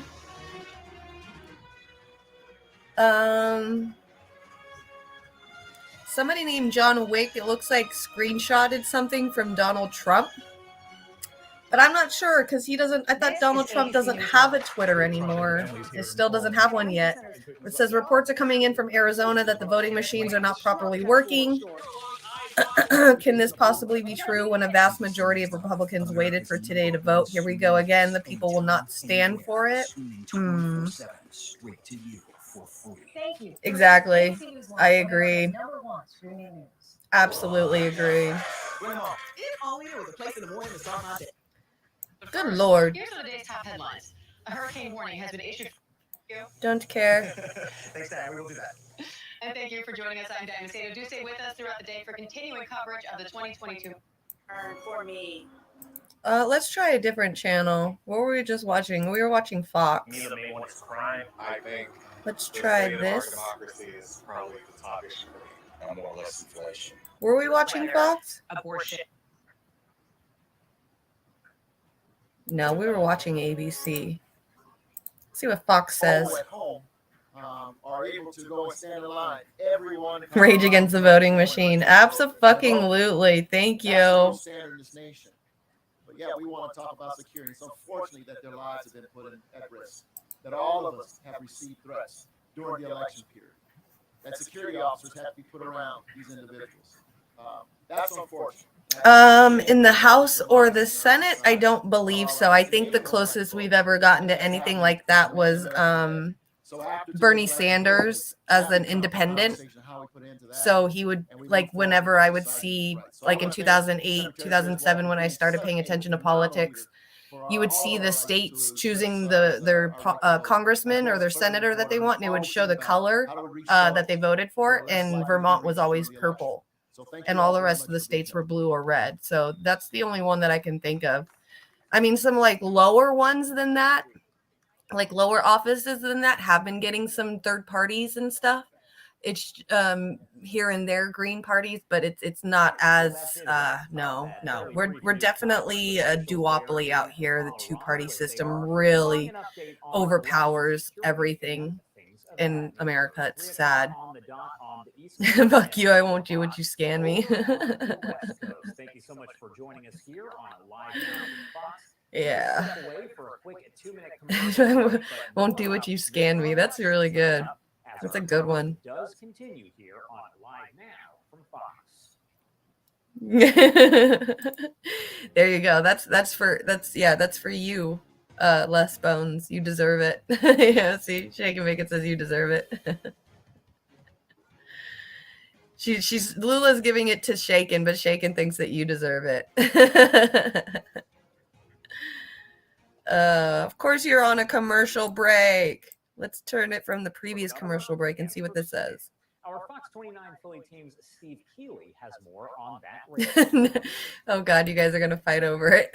Polls in the final days here in Pennsylvania have this race for Senate in a virtual tie. And that's why each party brought out the biggest people to the state over the weekend. 3 presidents. That's right. You guys are holding my chat together. You holding my chat down together. You guys are awesome. Out of office and vote for Republicans up and down the line. Vote for John Bennett. Vote for leaders who will fight for you and your family. Vote for folks who will fight for that safe, inclusive, hopeful, forward-looking America that we believe in. Who will work with Joe Biden to build a country that is more fair and more just and more equal and more free. Like a lot of us, John's gotten knocked down, but he gets back up. He's gotten up quickly. John has character. He said the thing, the thing that the John Fetterman said like 5 times in a row. I was waiting for, I don't know why I'm so petty. I'm just sitting here waiting for Joe Biden to be like, and he's going to get back up. And then we're all going to get back up because we got knocked down and then we're going to get back up again. Oh, shit. Integrity. And he's going to be a hell of a good senator, United States Senator for Pennsylvania. Yay! Warren's back. Fuck work. Work is stupid. By that little in 2016, Biden quiet quitting every day. Likely to decide this Senate race. And in fact, in the primary in the spring, Dr. Oz won by just 950 votes. And because Pennsylvania doesn't begin counting mail-in and absentee ballots until today, Election Day, all the votes may not be counted and the results may not be in tonight, tomorrow. Y'all, this is never going to end. Not this. It fucking fell again. I got to go out there before it makes a puddle. For the second time. This is why I hate rain. Is because I will be doing this all day. Meh. Okay, I'm going to add this back to the stream.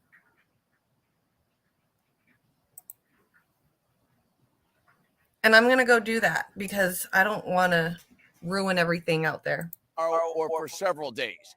And the balance of power in the U.S. Senate may weigh on what happens in Pennsylvania and may take a while to learn the fate. Here in Philadelphia, Steve Keeley, Fox News. All right, if you are joining us here on Live Now from Fox, we did just hear from California Governor. Hold on one second. I think we have the wrong file pulled up here. We will get right back to that in just a second. But first, let's actually head to a quick commercial break. We will be right back.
Of course they have to be on a commercial break as soon as I leave. Teamwork. I need to get the board to put down their weapons and to start working with the sheriff's department. We can achieve great things, particularly what matters to the community, which is homelessness, violent crime, public corruption. That is very, very important. When it talks about trust, I'm sorry, but that entire narrative is driven by the establishment. It's not driven by the community. I've done 104 town halls throughout the entire county of LA. That's about 104 that my opponent's ever done in his life. And I have not heard anybody say, we don't trust you in these town halls. And we've done them everywhere, person to person, talking to thousands of people.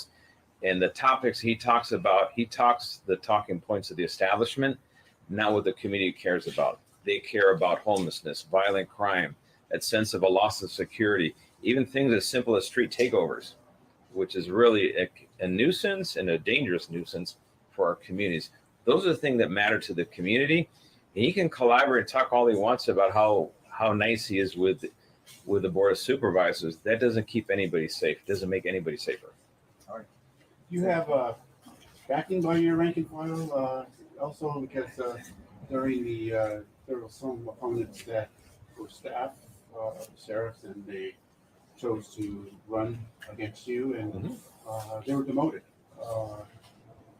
Hey, wait, when you say they, one person, and that was someone supposed to be my close advisor. Is that okay for him to run, or he's not able to run because he's a close advisor? He can be a close advisor, he can run, but you can't do both things. Have you ever heard of a Secretary of State run against the president in the history of our nation? You never have. You will never hear a cabinet member running against a sitting president. That is what he was attempting to do, and pushing that false narrative was retaliation. Didn't work. Other two people ran against me who were subordinates at the rank of captain and lieutenant. That's fine. They're civil service protected. They're not close advisors, and they have the right to do that. They feel it was retaliation against them for running against you. When you say they, you're talking about a plurality of people. That was one person. Is one person enough? Well, no. Polling places are now open. I don't know what the fuck that was about. We do have polling sites. It sounded like it was about some kind of sheriff stuff, so. In just a few hours, some of them will start floating for someone else or something else. New York governor candidate Lee Zeldin speaks on election day. All of Suffolk County red in the House races. The reason why we're going to paint Suffolk County red in these state legislative races. The reason why we're going to make history is by all of you being true, all of us being true to exactly what got us involved in the first place. And then we wake up tomorrow and we do the people's business to make all of you proud, to make everyone who you vouch for us too proud, for you all to be able to say, I told you so. This is what I said they stood for. This is what they are fighting for. With the clearest sense of purpose, let's go out for the hours that remain and do our part to save our state, to restore the glory, to find out the local anyone party rule, to flip control of the House and turn Nancy Pelosi into the former speaker. Let's do everything we can to make history and elect the first governor from Suffolk County ever in New York. God bless you all. Thank you for your support through the years. Okay, my question is how is he going to make Pelosi not run for office if he's just running as a governor in New York? That makes no fucking sense, bro. He's fucking platitudes and shit. Okay, dude. Okay. In Congress to vote to fund the police. So the record's clear. The record's clear. We're working on it. He talks about it. And that's much for the NYC.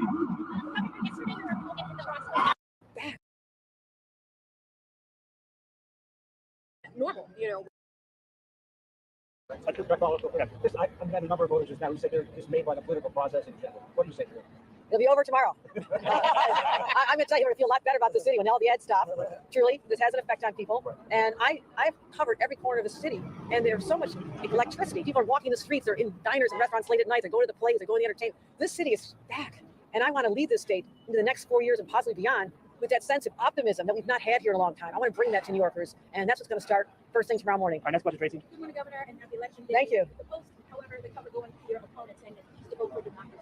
We've talked to some people out here saying something the same. Your response on this election day? I can't say I've seen the cover of the Post in quite a while, so I don't know what it said. But if they're thinking that Lee Zeldin is going to defend democracy when he had a chance to stand up and call out the insurrectionists, what did he do that day? He went and blamed the Democrats and voted against certifying Joe Biden as our president. That's how you subvert democracy. That's Exhibit A of subverting democracy. And she's going off about January 6th and all this shit again. Jesus Christ. It's like so... I can't even think of the word. Like, you expect it to happen. You expect them to see. You know, it's like knowing how the end of the movie's going to be when you start watching it. This shit sucks. I get so tired of the repeat things every year. And everybody acts like goldfish. Like it's the first time they ever heard them say this stuff. I don't understand how people's attention spans can be so short.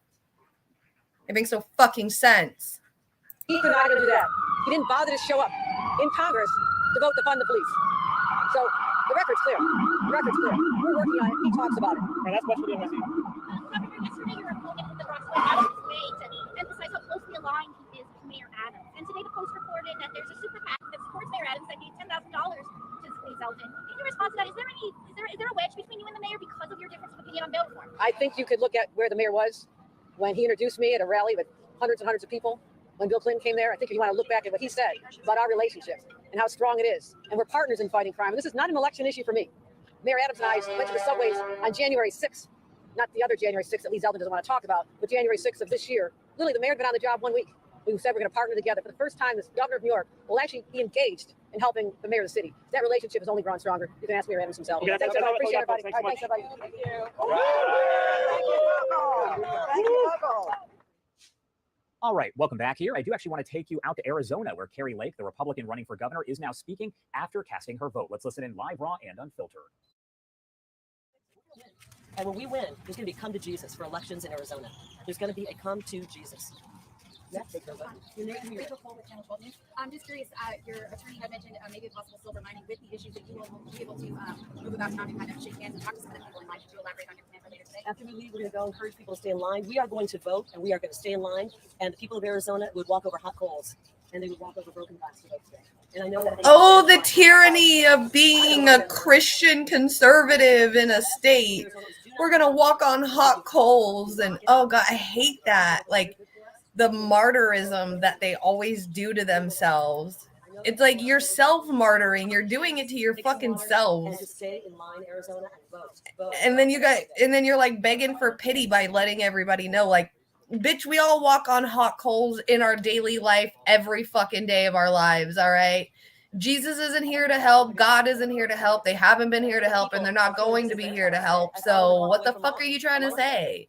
You're just trying to make getting a pity party from everybody and self-martyrdom. It's going to be a coming of Jesus, coming of God time. Blech. Exactly. Thank you. They're like white bread.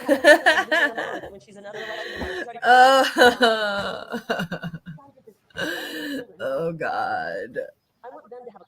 I hate this shit. I always wonder how we got to this point. And you know, it makes sense though, because even in history, when there was like huge empires in history, it was always the rich was separated from the poor. It's always been like that.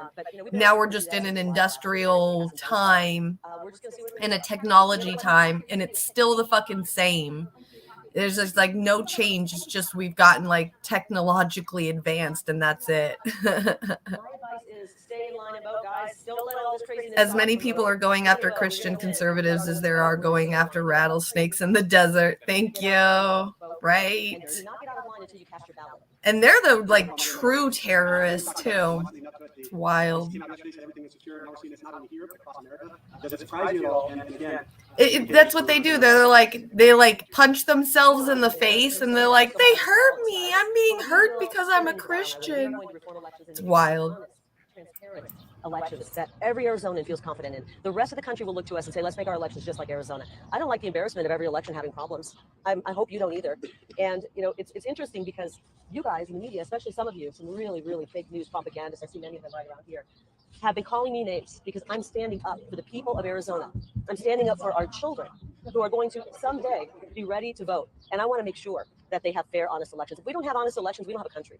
And so I want people to not worry about what's happening. We'll get to the bottom of it. We'll get through this, and we will reform our elections. Jerry, let's be clear. Who are you and who are you with? My name is Ron Hilliard with NBC News. And to be clear, the lines are not acceptable. People for work purposes, school purposes. At the same time, there's no evidence to suggest that this is not going to be an accurate election. Just like I haven't suggested. Yeah, you're absolutely right. I just looked it up. Carrie Lake is a former anchor. I looked it up and it is. Oh, no. Stop doing stuff, Jimmy. Okay, right here. Why I quit my job as a news anchor. Former news anchor. Yeah. She used to be a news anchor.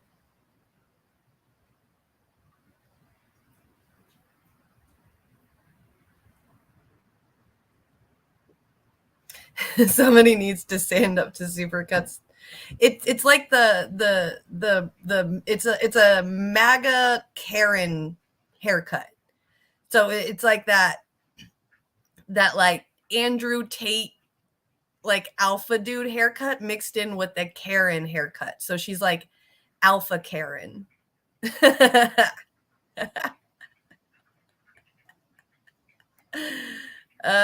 Ricky Lake. Oh my God. Yes. She was a Fox TV anchor for decades. Okay. Interesting. She looks like the neighbor from Married with Children. Oh my God, yes. Yo. All right. Keep these images in your head, okay? Because you're fucking right. Neighbor from Married with Children. Oh my God. Oh my God. Oh my God. Yeah, she's like the next level up. You take out the EN when you have a haircut like this and you put an I in there. So instead of the Karen haircut, it's the Carrie haircut. Holy shit, dude. She looks just like her. It's the same person. That's right. Marcy was her name. Yes. Marcy Darcy. Yep. Oh my God. You're fucking right.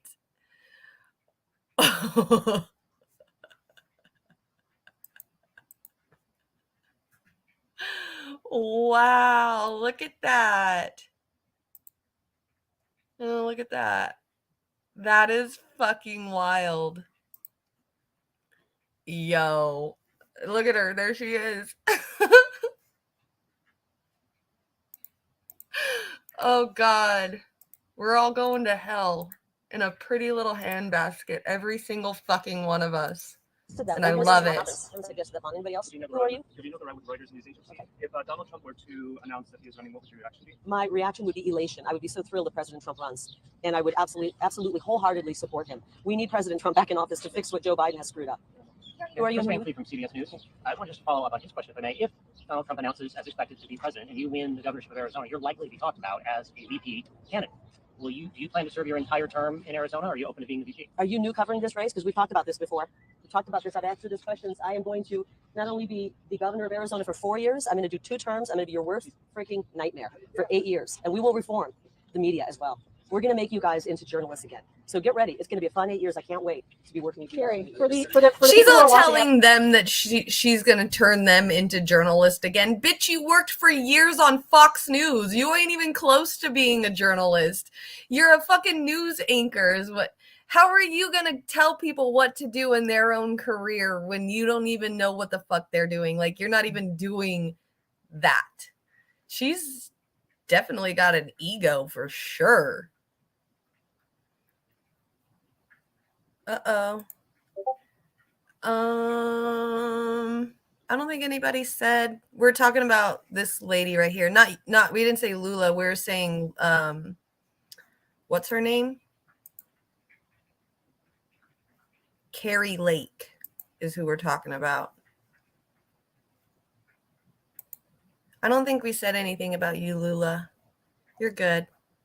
The last time we were talking was about the trophy. I've been asked to share the link that people can go to find out where they can have a shorter time to vote. That's elections.maricopa.gov/voting/where-2-vote. So if there's a long line at the place that you go find a shorter line, but please vote. Let's say that again. Leave it to the government to make a really confusing, difficult, long website. Let's do it one more time. Elections.maricopa.gov/voting/where-2-vote. We'll put it on our Twitter. It's on my Twitter as well, and you guys Go to can share Harmony's it. Twitter or mine. And you know what? When I'm governor, we'll try to clean up that kind of stuff as well. Any other questions? Last time you did say that you were worried about today, about issues that are happening. If you do win tonight, how are you going to be confident in your win if you don't have confidence in this election? I'm just not confident in the people who we've elected to run these elections. You know what? It's probably messing up because I was like live and my electricity went out those 2 times. So I'm expecting some kind of glitch, kind of weird stuff to happen on my live stream today for sure. So it's got to happen.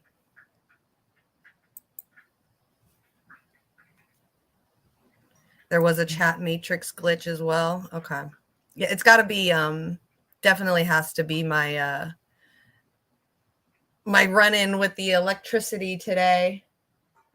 It's got to be that. I'm like I said, I'm expecting the Matrix acting like a weird piece of shit, like 2 cats running by at the same, right after each other kind of thing, like a glitch in the Matrix. So their jobs. A bunch of bureaucrats don't know what the hell they're doing.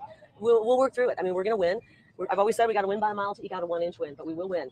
And we will bring about good, honest reform to our elections. Next question, anybody else? Can I ask one more? Back to your name and who you are. Cameron with my state. Do you support extending in-person voting hours Tuesday?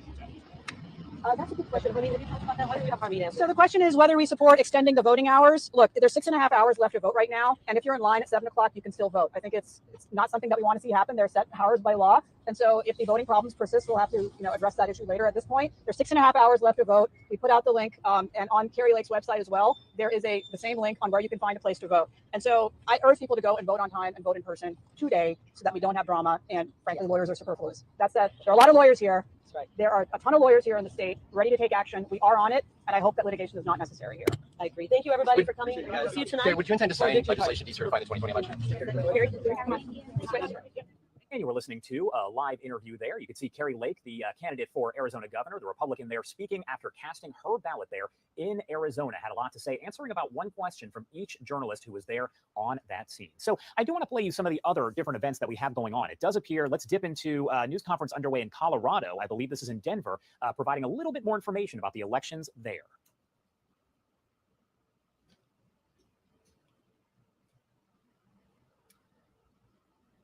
All right, it does not appear that we are. What are they doing? So They're like step a away for fucking quick mess. break. We will be all right.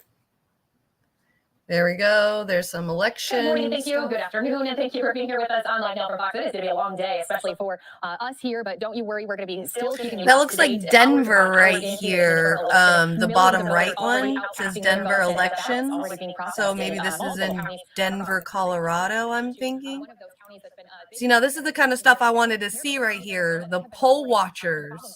We watching the poll watchers today. That's what I wanted to do. I wanted to watch these watchers. Make sure they ain't doing nothing janky as well. And then somebody later is going to watch me watch them watching the poll watchers. It's just going to happen. Oh, you got to run for a while? Yeah, no, have a good day. Thanks for stopping by. Oh, looks like you already left. Thanks for stopping by, Shake and Bacon. Nice to meet you. With this stream, because CS on laptop, I'm on phone, and TV is streaming for main viewing. Yeah, I know. That's what I should do, is like right here in the background, having my TV play some shit as well. I was thinking about that. Exactly. Who's going to monitor the monitors? Thank you. And then somebody's... Oh, no, not again. Please don't. Please don't. Please don't. Please don't. Please don't. I just got another little flicker. It might happen again.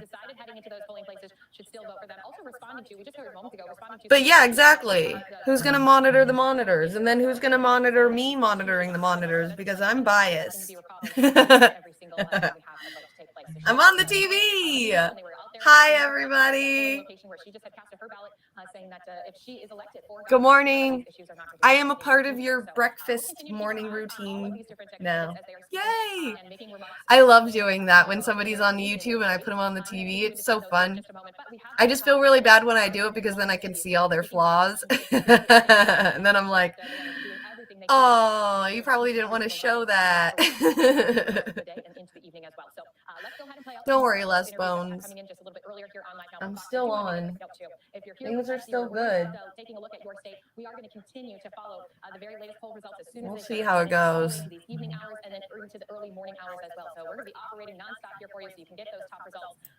Yeah, yes, you can get those top results. Let's see what AP is saying right now. Oh, they're just watching some poll lines.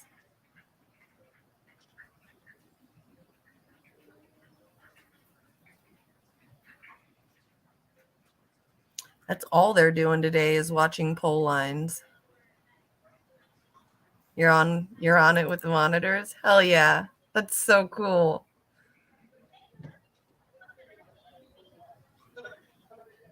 Yeah, these guys are just watching poll stuff. NBC's going to be live when I'm done. CNN News. You see what CNN? Donald Trump speech live. Oh, it says that it's live and it's not. So where's the live? Oh, there it is. See, it says live. Here we go. Under my leadership, we waged war on the cartels. We ended catch and release. We stopped. We gonna listen to Trump. I gotta pee again. Thousands, and we got their countries, Guatemala, Honduras. We got their countries to take them back, JD. They wouldn't take them back under the Obama, Barack Hussein Obama. Under the Obama administration, they refused. They refused to take them back. They said, no, we're not taking them back. So I tell this, it's unbelievable. Primarily 3, but there are others too. And said, how much do we pay them every year? What do we give them? $750 million, sir. That's a lot.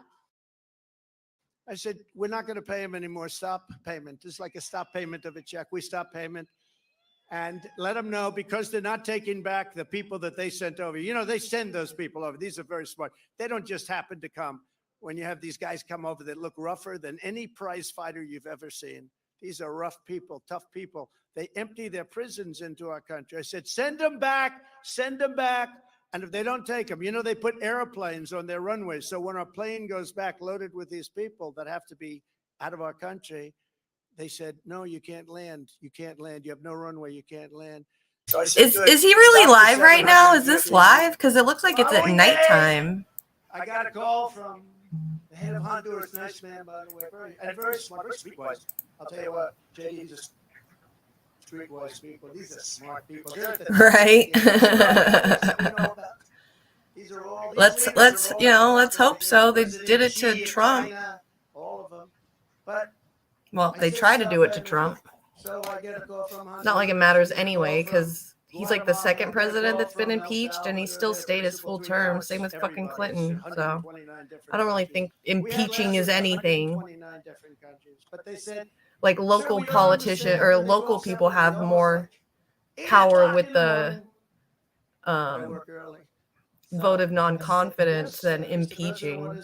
Sure, I That's understand wild. your payment on the money that you send us on a weekly basis. I said, how much? He said, well, we get 250 million. I said, yeah, we're stopping payment. You're never getting it again because you don't take these people back. You sent them here in the caravans. You sent them. Yeah, this must have been like the night before last night or something, because this is it looks like it's at nighttime. I've been trying for 10 years to get them back, but nope. They say, oh, that's so terrible. Who else is live?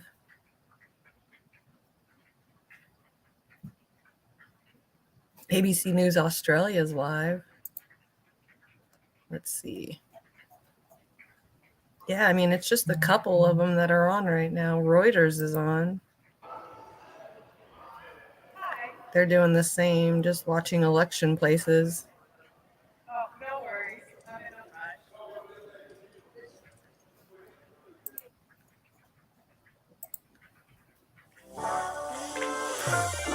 Oh no.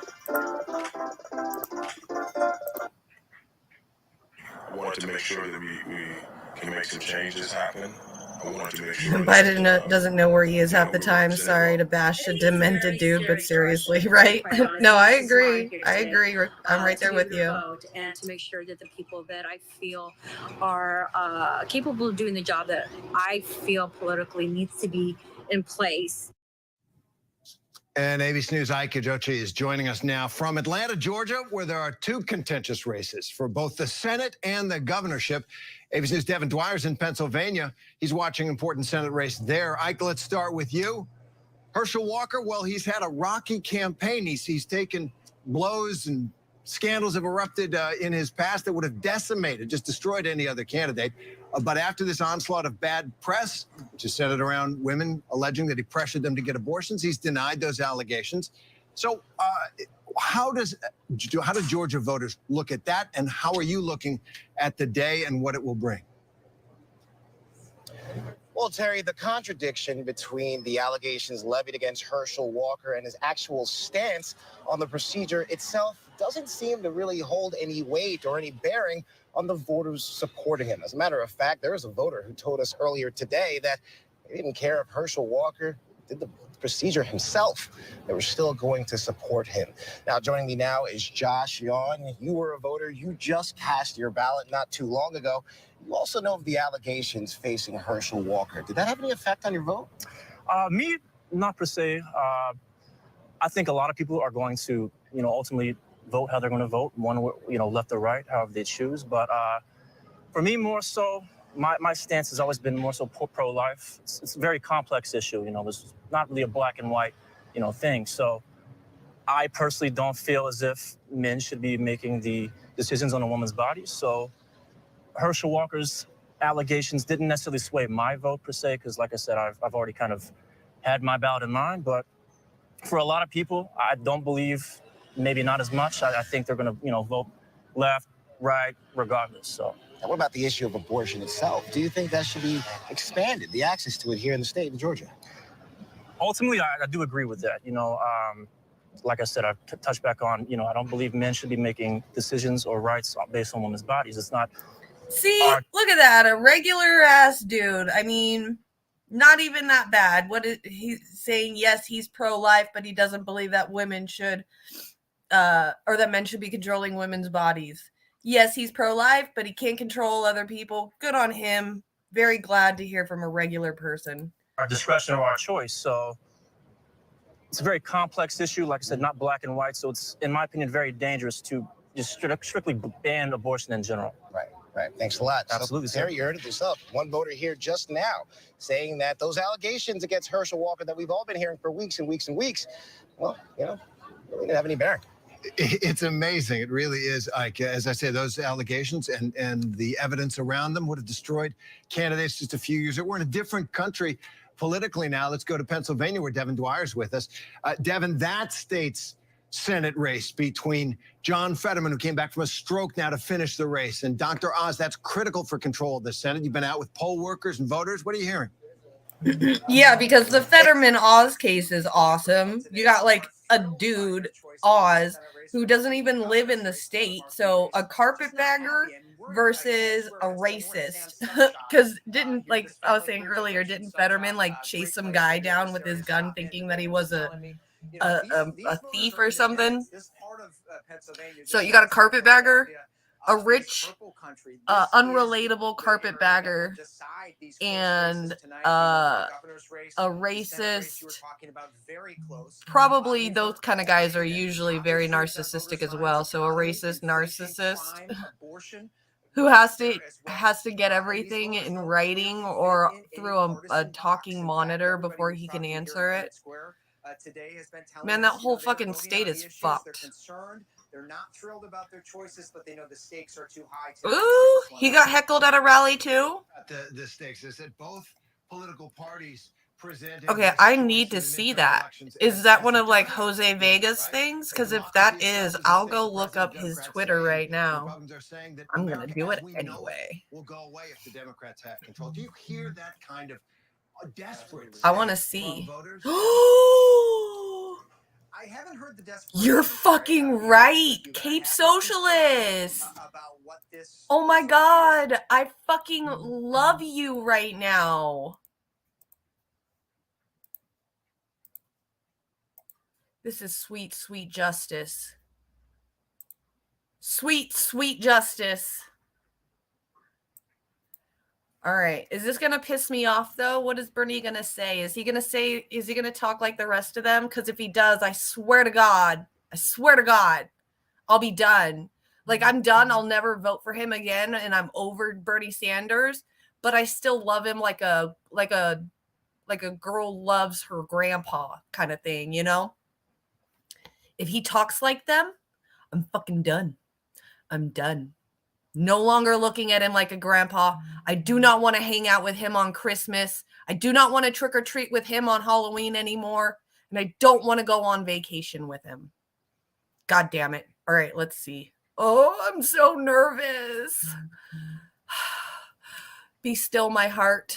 Be still. This election is about our economy. Bernie, you're leading us to nuclear war! Bernie, you're going to start a nuclear war!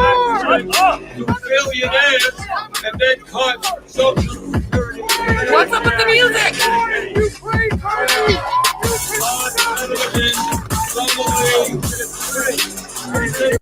How the fuck am I supposed to listen to that with all the music playing? Hold on. We need to find something without music.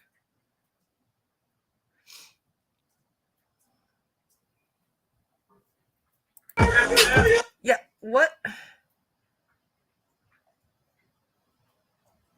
Does anybody know where I can find this without the fucking music? Holy shit. That's insane. Our economy. And then cut Social Security.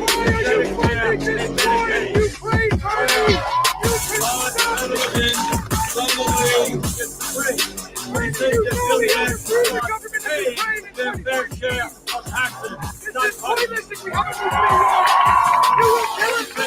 For the minimum wage to a living wage. We trusted you! You were supposed to be a revolution!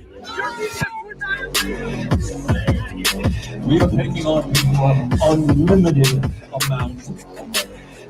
But Bernie, the money, where is our money going? You're sending money to Nazis in Ukraine.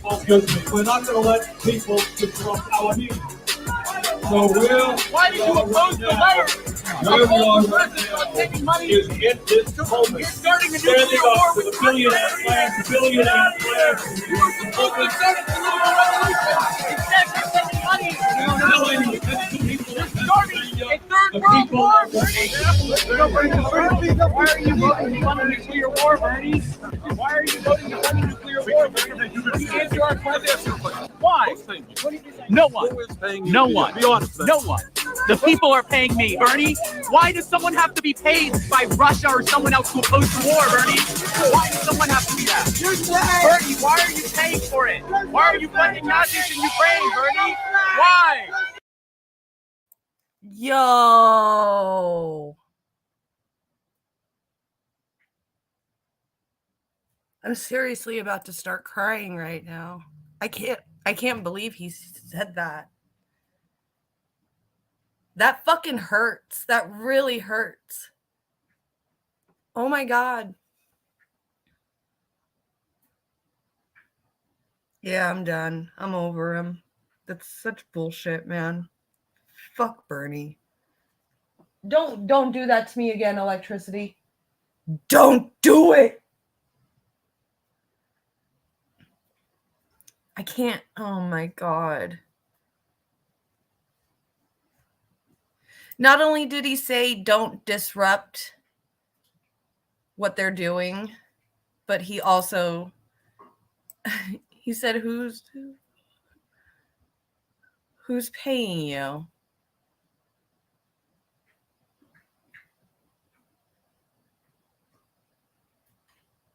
Who's paying you? Right there. Come on, No one. No one. Come on, electricity. Don't play no games. Like, who has Bernie been hanging out with that it's the Democrats? What am I thinking? I fucking hate Nick Brania, man, but and you're right. What was the point of all the music? You could have done it so much better without that music, or at least turned it down. You're a fucking video editor, Nick. You should understand that that shit's loud as shit.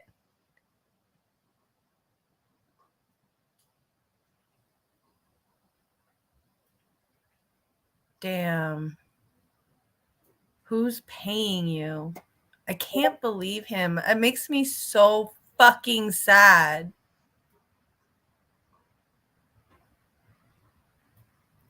Yeah, exactly. There's no turning back now. He's 100% shit lib. That just hurts so bad because I loved him so much. Even, even though I didn't agree with his politics, even though he said some stupid stuff and he's been pissing me off politically, I still looked at him like, a caring, decent young man or old man who cares about young people's opinions at least in a little way. But no, there he is.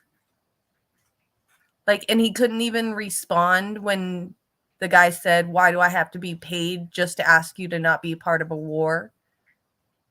And that's after multiple times of interfering in his speeches to talk about this. And it just makes me lose hope, man. It just sucks so bad, and it fucking hurts because I wouldn't come at him that way, but I would say the same thing to him if I ever saw him in person, right now. And it just sucks. That's what he would say to me, and that would seriously fucking crush me. That would seriously crush me. So, I'm going to cry again. That would crush me if he ever said that to me. And just hearing him say that to another regular person, it's wrong. He could have gone down as a fucking hero, Man. But no. Yeah, exactly. I really thought that we had a chance. I really did. And we don't.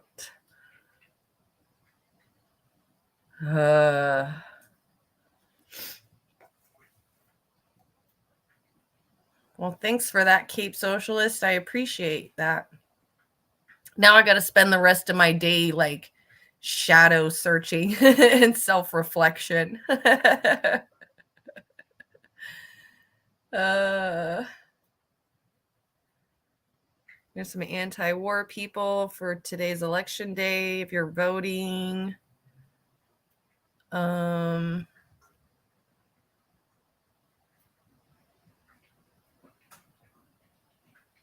Yeah, same. I knocked on every door that they gave me to knock on. in this entire mountain. I walked up so many fucking hills for that man by myself. Even just me and my husband. I wasted my 1-year wedding anniversary with my husband. And instead of going and doing something with him and celebrating that, I decided that I wanted to go and canvas and door knock for Bernie. Such a dumb decision. I should have fucking known better. I was so, I don't know, full of hope, ignorant.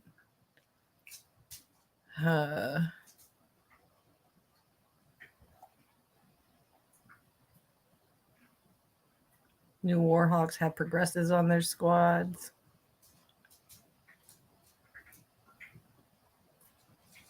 Exactly, Jose. He's a shell of a man he used to be. That's so fucking sad.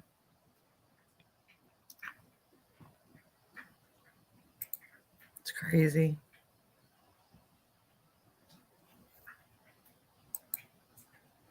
Progressivism means cold, ruin, corruption, death, war, and at the very end, madness. All right, dude. Going on Talk TV to talk about the elections. Lieutenant Governor of Virginia.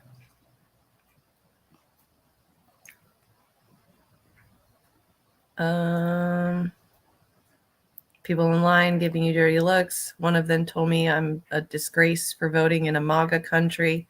They even snatched the Subway sandwich I brought and are eating it right in front of me. I'm so hungry. What?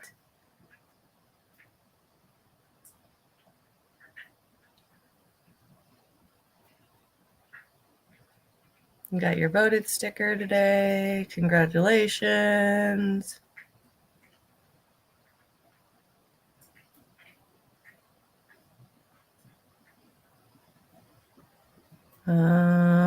Cheat sheet for undecided.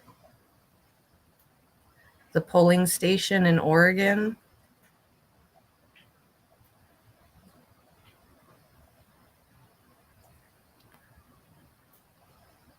Special coverage of the midterms. Oh, we were just watching that. Now, as soon as I give up on YouTube channel stuff, it wants to actually play something.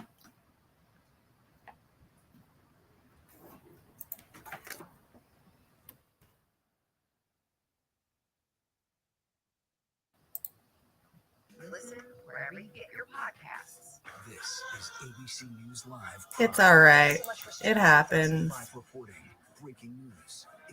Not the only time I've been let down in my life. ABC News Live Prime with Lindsay Davis, streaming weeknights. Commercials. Come on. Get past this shit. It is the sort of election night that Republicans have been waiting. Here we go. Looks like things are starting to kick off a little bit. I don't know. Of euphoria. I think if all goes as planned, we're going to end up with 52 Republicans, 48 Democrats in the United States Senate. I think they're on a loop because I heard them say this exact same video playing this morning, like at 9 o'clock. This was for the 1994 thing. First time since 1986, which means, of course, that when the next session of Congress Many people bought his policy BS based on his history, including being arrested at a protest. I'd still hang out with him, but I'd have to kill him afterwards. Control of the House. The great Ted Koppel there on election night in 1994 when Republicans won in a landslide, giving them control of the Senate for the first time in 8 years and the House for the first time in 40 years. Imagine that. That was a remarkable election. Welcome back to ABC News Live's special midterm coverage of this election. Oh, no. In 1994, Americans today are deciding Don't start. whether to hand control of Congress. Oh my God, my thing knocked down again. It's down again. Told you guys, this is going to be an all-day thing. And my electricity keeps blinking. I'm afraid it's going to go out again, you guys. Just forewarning, it might go out. I will come right back on. I will not get out of the stream. I will go until 2 today. Do you sense that? I don't. You don't. I don't see that right now. I'm if scared though. I need to go and if I'm looking at sort of the conventional, I need to go and pick that up. Physics of the midterm election or history. I'm feeling good if I'm Shit. looking at everything Okay. else. I would be a little nervous. Democrats Sleep. Watch. Watch. I'll be back. Fuck. I hate this shit. Coming into election day in 2018. Welcome to my life. Living in the mountains. Hi, Miss Lady. Going into election day. She doesn't know what's going on either. She just wants the love. So Democrats are showing up. Democrats are showing up in big numbers. Hi, Miss Lady. And Ramesh, would you like to sit on the chair and keep them company while I go and do this? Inflation. Democrats have answered well. Think about abortion. See if she'll sit on the chair while I do this. How difficult? You gonna sit there? Are you gonna lay down? Oh, she's gonna lay down. She won't sit up. Oh, happy election day, Shane. We're watching elections, keeping it up to date, and I am fixing my my tarp in my backyard because it keeps falling because I'm in a storm right now. All right, you guys listen to Shane. He's gonna hold down the fort really quick while I go fix the tarp in my backyard. Most on the issues that are most important to you. Republicans have a 9-point edge on that question. That is the largest edge they've had in any election since Gallup started asking the question, with the exception of 1946. So that is that's a sign that the economy is dominating this election. Democratic attempts to change the subject are just not panning out. All right. Well, Michael, I want to ask you the question that I asked earlier, which is President Biden has talked about democracy is on the ballot, and there are a lot of people who feel that. But do you think that for people who are voting Republican today, they want to end democracy? No, I don't. I think people are experiencing real financial pain. And while I don't know how much the president has control over inflation, he certainly is responsible. He's the president. It's not unique to the United States. England has 10% inflation rate. We have 8%. And so a lot of countries have it a lot worse than we do. Nonetheless, he's responsible. And regardless of how it turns out tonight, he needs to laser focus on inflation over the next 2 years for sure. And Ramesh, if I can follow up with you on basically the same question. Do you think that most Democrats want to change America as we know it, as Republican candidates say again and again, that this is the last stand to save America? You think Democrats want to change America like that? I think we have a lot of apocalyptic rhetoric on both sides. We have political systems that's dominated by negative partisanship, where each side's coalition is not unified by any shared philosophy or policy objective, but by fear of what the other side represents and the other side will do. And that is why we have this kind of rhetoric that dominates. But the middle of America may still not be there where the rhetoric is. Michael, Ramesh, thank you both for your input on that. I know we'll see you as our coverage continues. Thanks a lot. ABC News Live special Election Day coverage of the 2022 midterms continues in a moment. Just stay with us.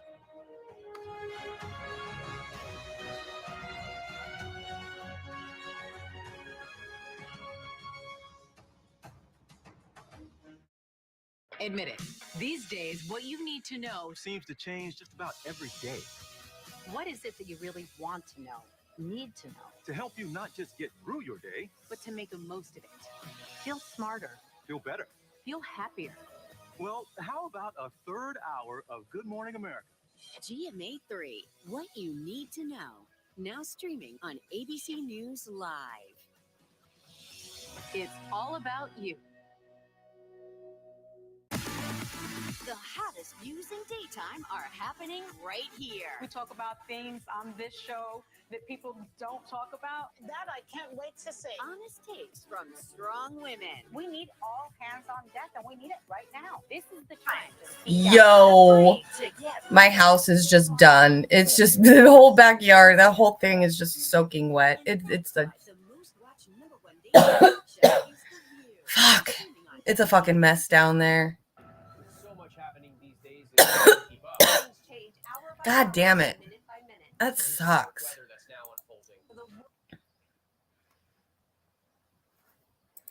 Thank you.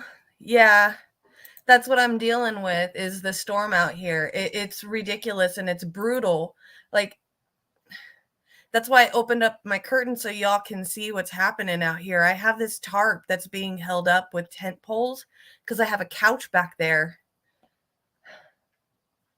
And it's just, it keeps falling down or splitting a hole through it. And everything falls down, and then there's just like these puddles of water that are on top, and it's just, everything's wet now. Like the whole couch, all my robes, everything's soaking wet down there now, back there. I just, it's done.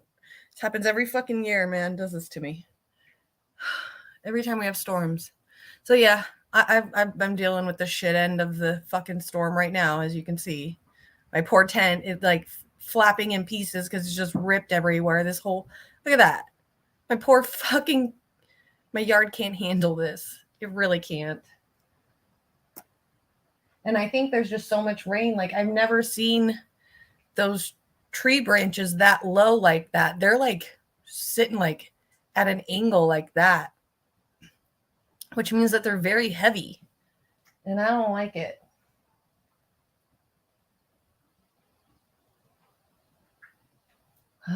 It's brutal. That's what I'm dealing with today. Fun. Jesus Christ, that's a lot of money for a sub sandwich.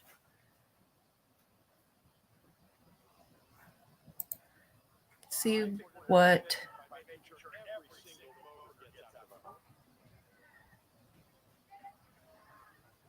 Ooh, they interviewed Gavin Newsom. So let's go ahead and listen into some of his remarks that he made just a little bit earlier here today.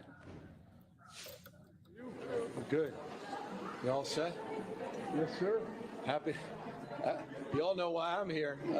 I imagine you've got some things on your mind. Happy to take any questions. Mr. Governor, let's just start right in. There are some national Democrats who are criticizing you. Oh, wait. The narrative, the Republicans are crushing Democrats. That's Gavin Newsom, isn't it? Nationwide. Your response. Now they got me thinking it's somebody else because they put somebody else's name. And I feel very strongly about the Democratic Party over the course of many, many years being on the defense on a lot of cultural issues. And I think we got to go on the offense. I've been very clear about that. That's no surprise. I've been very iterative as well. I've been out there in states, large and small, with billboards, with ads, with television commercials, trying to change the narrative on freedom and fairness. And I don't think the Republican Party deserves the frame on freedom or fairness. And I think we have an opportunity to be a little bit more bold. And that's the point of view that I've been expressing, not just rhetorically, but through actions that I've taken as well. Morgan Reiner with ABC 10 and CBS 8. If reelected, what is your main focus starting tomorrow? Well, literally, it's not, if you saw what I'm doing this afternoon, it's homelessness and housing affordability, fundamentally homelessness. We've got to address what's happening on the streets and sidewalks. We've got to address this sense of unease as it relates to what's happening in cities and communities, rural, not just urban. When he talks about unease, he's talking about how the rich people don't want to, or anyone, like even middle class, is like super classist about homeless people, getting them off the streets, as in like making them have to move somewhere else. I literally have been talking about this for a week now. And our governor is like pretending to people like he actually fucking cares. He's the one that like is in charge of California. He doesn't treat our homeless people like he says he's going to. He had the chance to. He has not. It's actually gotten worse. And people in California are like, I don't want those homeless people in my area. Move them to somewhere else because they're ugly and they deplete the value of our houses. And so he'll listen to those people and move them away instead of just giving homeless people homes. Gavin Newsom is full of fucking shit. Yeah, Gavin Gruesome. Large and small as it relates to quality of life, clean up this state, clean up our cities, address the issue of crime, not just violent crime, but property crime, those crimes that often go unreported, that are part of our quality of life. And so we've got a lot of work to do in that space. We've been doing a lot of good things in that space. I'm really excited about the second term and what it offers, and what we've laid as a foundation in terms of advancing in the next term to produce real results. Because I think we're at a point where people are done with the rhetoric, they're done with the finger pointing campaign. We are able to turn the page after the campaign, and it's all about producing results every single day and proving, not just asserting ourselves. And I'm looking forward to that in the second term. You said I wanted to ask you about Proposition 1. You've been campaigning for it. There was a report that said that your staff was pushing to ensure it would limit abortion to the point of fetal viability. Do you have any comments about that? Well, I was principal sponsor of Prop 1, so I'm incredibly proud of it. Incredibly proud of the leadership, Assembly and the Senate. Very proud of my wife, who's been out there championing this and fighting for it. And I'm very excited about what this reveals about who we are as a state and what our values are. And I think we have an opportunity to, again, talk about going on the offense to set the tone and narrative in a proactive way. I swear these guys do like politician training or something, because they all fucking sound the same. If you listen to like politicians from back in the early 1900s, they literally, like, the voice tone, like the raspiness with a little tinge of like Southerner, but not.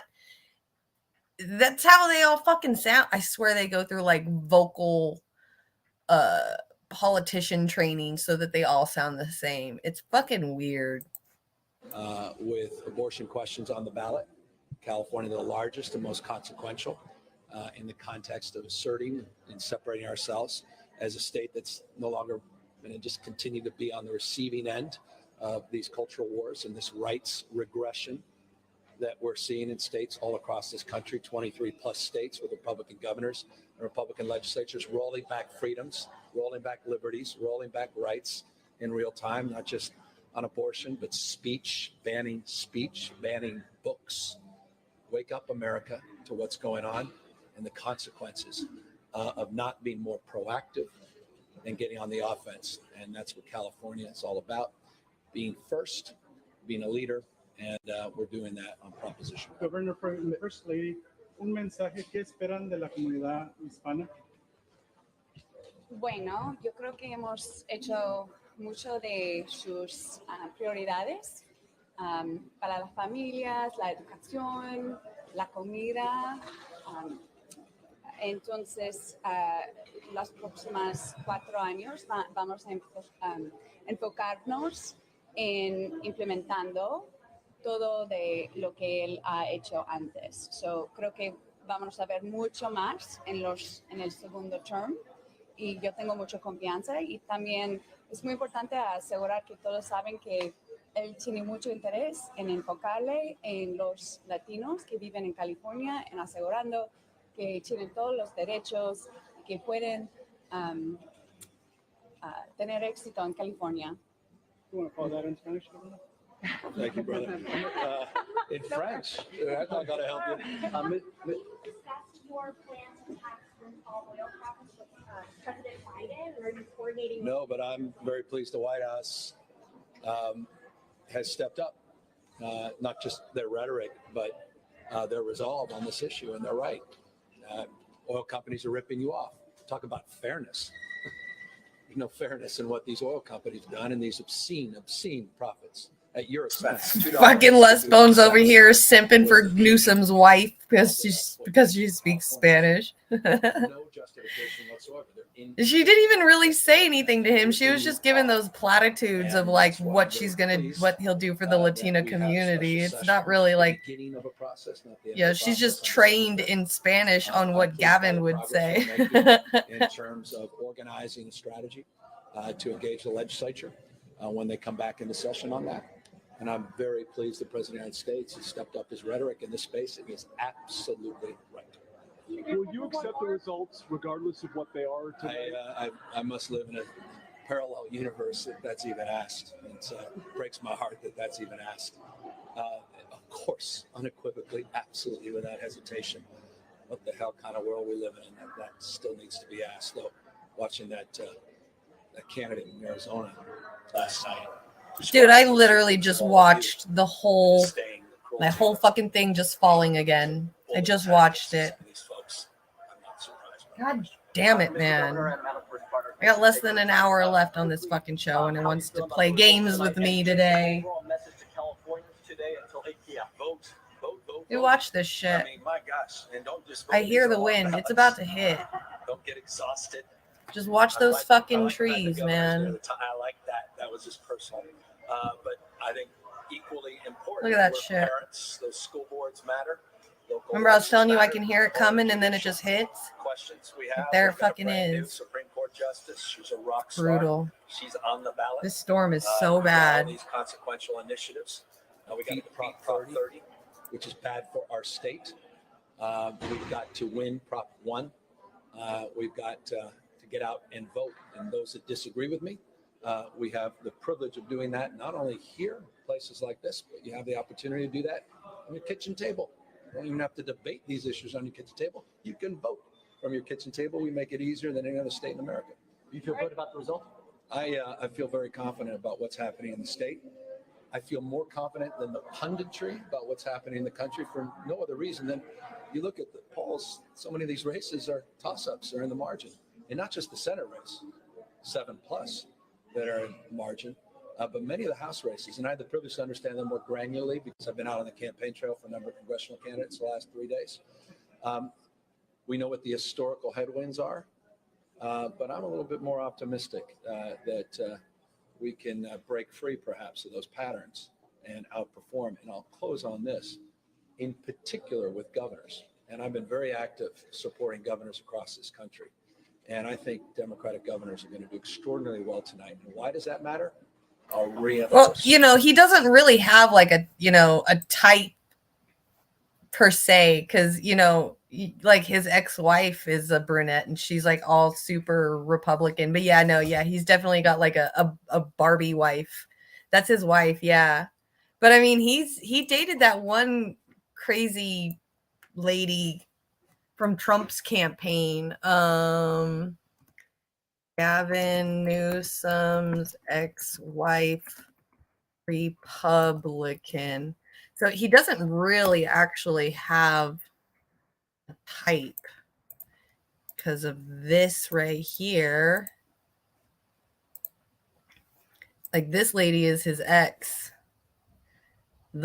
See, like there's them when they were together. So he does like brunettes too. She's that crazy lady from the Trump rally that did that thing. See, everybody was making fun of her and turning her into a meme. That's Gavin Newsom's ex-wife. So just goes to show that he's oh yeah, that's right. She's like married to Don Jr. now. Goes to show you that she's dating for money and famousness, fame and celebrityism in politics, which is now the new celebrityism. And it goes to show that he is more right-wing than we think he is, or that other people think he is, because I know that he's very centrist, not a left at all, but there's just proof right there that, you know, yeah, he was married to a Republican. Yeah, that crazy lady. That's Gavin Newsom's ex-wife. There is like this famous photo of them. There it is. That's the famous photo of them together. Look at how bougie their fucking house is. Like, you're going to tell me that he's relatable to poor people when he looks like that? He's like, everything in his house is like so gaudy and just over the top, you know? Can't tell me he fucking relates with the regular people of California. Yeah, exactly. It's a big club. We ain't in it. Crazy brunettes. That's right. Don't forget that. Blondes are like just, you know, the regular, like, to get stereotypical at least here, so that way I'm not judged, but blondes are usually the brainless ones. The darker the hair, the crazier they are. Like black-haired girls. We're like goth girls. Like they always say, we only look like queens of the night 10% of the time. The rest of the time we're in black jammies, hissing until we get our snacks. We're evil. Yeah, the on the floor photo, that's what they're famous for. So yeah, he's, like I said, he's he's definitely no different than the Republicans. So, but now he's dating Miss Barbie over here. Obviously, probably because she doesn't backtalk as much as the other lady did. Usually, women like that will like her will, you know, clean the house, do the dishes, make the dinner, watch the kids, all that stuff.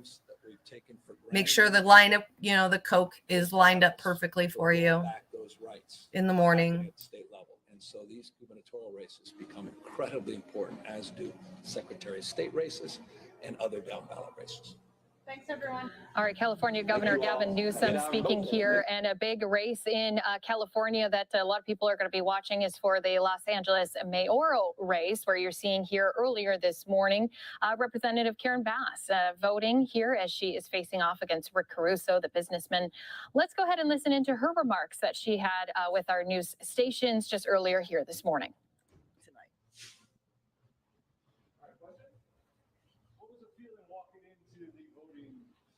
Well, it was a feeling of relief and excitement. And you know what? I always like to vote, even though we have the mail-in, even if I wasn't on the ballot, I do like to go in and visit the polling place and talk to voters, talk to constituents. This is where I live. What message you have for potential voters the rest of the day? Sure. Please don't stay home because of the rain. If you don't have your ballot, you do have to go in to vote, and you can go to any voting center. Just go to lavote.gov. And if you do have your ballot, you don't even have to go anywhere. Just hand your ballot to the letter carrier, and you will have voted today. So I do want and hope that people will cast their ballots for me. I am excited about a new direction in Los Angeles. I know that we can come together. We can house Angelenos. We can make Los Angeles safe, and we can make Los Angeles affordable. But we all have to come together to do that, and I'm prepared to do that on day one. Can you talk about what the rest of your day looks like? Are you expecting to know any of the results by tonight? If not, You know what? I don't believe we will know results tonight. And I say that because if I'm not mistaken, around 18% of people have turned in their ballots. So that's a lot of ballots that are going to be coming in today. And because we know ballots are going in through the mail, I think it's going to take several days. If you recall, after the primary, it took 3 weeks before we actually had a result. All right, so Representative Karen Bass casting her vote, then speaking with camera crews here in Los Angeles. Again, that's one race in California that we'll be watching here for you. Just as we're watching all of these races across the country, I want to remind everyone that, as she said, some of those results might not be in right away. That's true for multiple races, especially for those tight ones. They're going to want to make sure to count each and every single vote very carefully as we head more and more further into this election day. And this one arriving here today means that there's a key race I want to talk about happening down in Georgia. We've seen a lot of those campaign events with the Senate seat that was up for grabs between Raphael Warnock. He's the Democratic who already holds the seat, and he's facing off against Republican Herschel Walker. So what we want to do is bring in Fox's Jake Alexis. He's joining us from one of those popular polling sites outside of Atlanta. And Jake, I know that there's so many people who've been turning out, showing up to vote in Atlanta. Tell us how it's going here today. Well, Christy, we are at the Buckhead Library in Atlanta, one of the most popular polling sites in the city, but you really wouldn't be able to tell by the action today. Not a lot of people have come through. I was actually here last week for early voting, and around this time, lines were out the door. It was a long wait to vote, but not as much today, and that could be because of a record number of early voters here in Georgia for a midterm election, with over 2 million people casting their ballot early. We actually spoke with a man a little while ago who lives around the corner. He was here on the last day of early voting and said he had to wait at least an hour to vote, and couldn't believe that there were not as many people here. So that record early voting turnout might just have something to do with how slow it's been here today. And that is something we heard Georgia officials talking about earlier on, was that they have been shattering record numbers for early voting. And it just seems like those voters really want their voices heard. What are some of the issues that they've been talking about when it comes to this key race?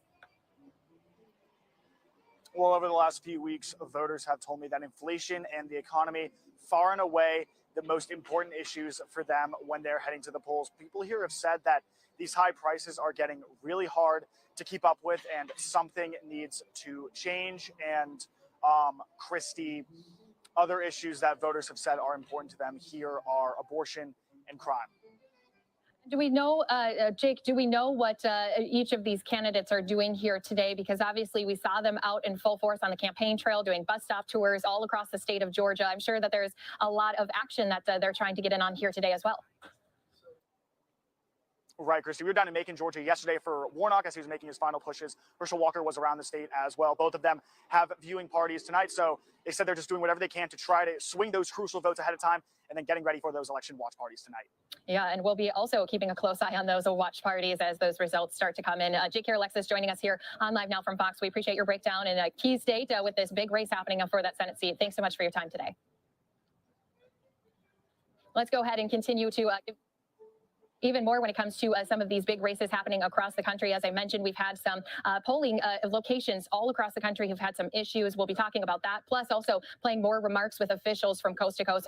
Everywhere in the state. This is not an electoral college system where, you know, if you win a county, somehow that becomes your county. It's every Democratic voter in every county. So I've been working very hard downstate, in central Illinois, southern Illinois, northwestern and western Illinois, and of course right here in the city of Chicago. So I think we're going to win it by making sure every single voter gets out to vote. Well, I'm running this race like we're ahead one or behind one. We need every single voter to get out to vote. I wonder if I can ask the election day version of a question you've been asked a million times, and that is just the astonishing amount of time. To the average voter, Yeah. to spend that amount of money to Yeah. elect a governor, would you just Talk about that. Well, not only that, but I mean, is this really where we should be? Well, I mean, you're right. Ken Griffin spending $50 million and Richard Uihlein spending $54 million. And it's too much money in American politics. There's no doubt about that. But you know what? Illinois is worth it. And I'm fighting for the working families of Illinois all across the state. And if they're going to come after me and attack me, I'm going to respond. Governor, to some extent, you have now submitted your own stamp on the Illinois Democratic Party. Today will be a referendum. You know, down ballot races, congressional races. Good news is you have your own party. Bad news is you don't take the losses. What are your thoughts on that? Yeah, well, as you know, 2022, there seems to be a red wave of some sort across the country. We'll see tonight whether that's real or not. But the fact is that here in Illinois, we're defending Democrats and also getting new ones elected. We've been working, knocking on doors and making phone calls, running a real grassroots campaign all across the state for really the very first time in decades, because we have new leadership at the Democratic Party of Illinois. And we've got new leaders in the General Assembly, the Senate President, the Speaker of the House. And of course, I've only been here for one term. So we're making a real difference, I think. And we'll see. I hope that we're able to get enough Democrats out to vote so that we win the races that are necessary. Do you think we'll know the outcomes of all the races here in Illinois tonight? I think, it takes hours to count all these votes. So I'm hopeful that we'll know by midnight about 3/4 or all of the. So it looks like somebody won the Powerball, almost $2 billion in Pasadena. Hey, hey, hey! The shop sold the winning $2 billion Powerball ticket. The owner will receive $1 million for making the sale. Oh man, it's even a mobile service, like a AM PM. Fucking looks like an AM PM that I've been to. God damn.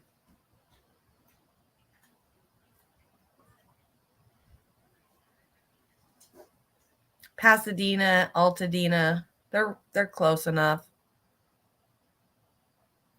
Still out here in California. Heyo. Good for him. Okay. I just had to show that really quick. I was going through Twitter to see if there's anything new going on in the political sphere, the elections. But no. Just showed that somebody won the Powerball today. Somebody's about to have their whole lives changed. First thing I'd do is buy a fucking house in a rich neighborhood so I can piss everybody off. slots. You have until 7:30 tonight. With weed smoking and lots of music. It's too late to mail that in, and you can't take an absentee ballot to a polling location under Ohio's law. So if you have that sitting on your kitchen table, got to get it to your Board of Elections by 7:30 tonight. We want every voice to be heard in this election, and we're working hard to make sure that that's exactly what happens. All right. Ohio's Secretary of State Frank LaRose, our thanks to you for being with us here tonight. Now, ABC News Live's special election day coverage of the 2022 midterms continues in a moment. Stay with us.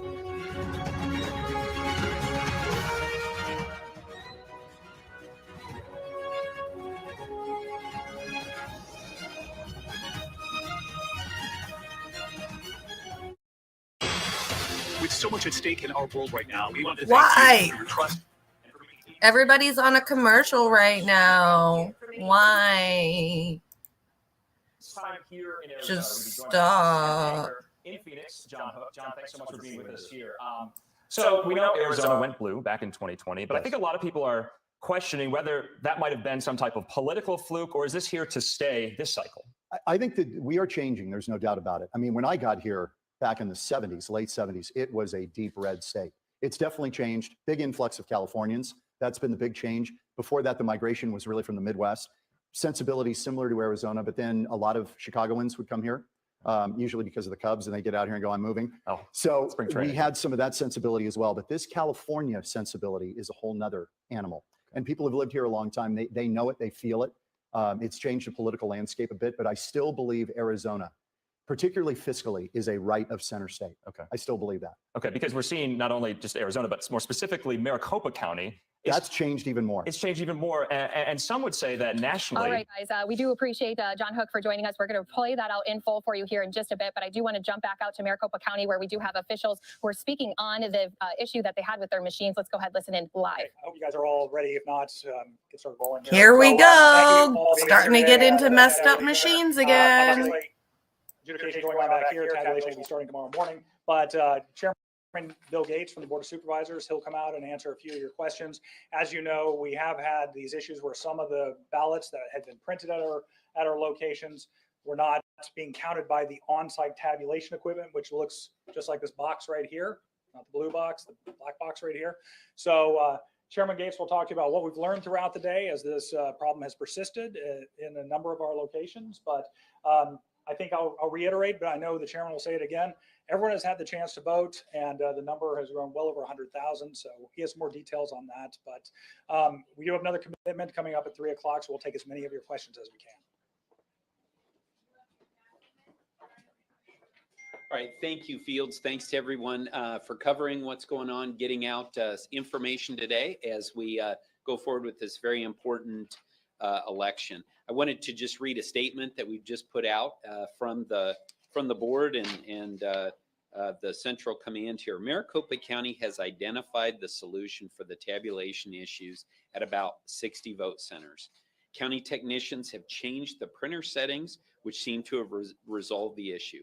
It appears some of the printers were not producing dark enough timing marks on the ballots. The solution has worked at 17 locations, and technicians deployed throughout the county are working to resolve this issue at the remaining locations. So I really have to give great credit to our poll workers, to our technicians who have addressed this issue. Again, you never know what's going to happen in an election. No one here at Maricopa County has ever claimed that there is such a thing as a perfect election. And so we have the technicians out there. They looked at it and determined that this has been a printing issue. So again, we were at a high point of around 60 vote locations that were having this issue. So as you heard, it's declining now. We're down probably into the low 40s, and we anticipate that that's going to continue to improve. But like Field said, even when we did have this active issue, still, there was no one who came today with a valid ID who was turned away from the polls. Those people were given a ballot. They were given the opportunity to fill out the ballot. And then if the ballot was not going through this tabulator, they then had the option to put it down here in box number 3. Or also, we've been giving people the option to check out if they wanted to, if they were uncomfortable putting the ballot there in box 3, and then they could go to one of the other 222 vote centers across Maricopa County. So happy to answer any questions that you There they are. There's the messed up fucking voting machines. It's in 60 fucking counties. There's got to be an easier way to do Yeah, this. no, I mean, There has to be. It can't just be like, this is your options. It's all fucked anyway. There's got to be like, I don't know, man. I used to say we should have like, you know, like your cell phone number attached, but then like multiple people have cell phones. Some people don't have cell phones at all. Then how's that going to be legitimately fair? Really pleased. But again, even when we had this and we hadn't figured out the solution, people were still able to vote. It was just a matter This fucking storm is going to piss me off. Voting in the way they wanted to. Also, this putting their ballot here in box 3, I'm still over it. Bring it down here for central tabulation later tomorrow. That's how a majority of the counties in Arizona, they vote that way. People go in. Oh, that one sounded like it set off a couple of car alarms. I wonder what it's doing to the cars outside.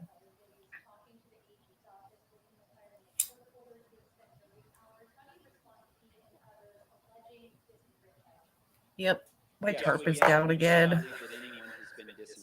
At least you guys are all experiencing this with me.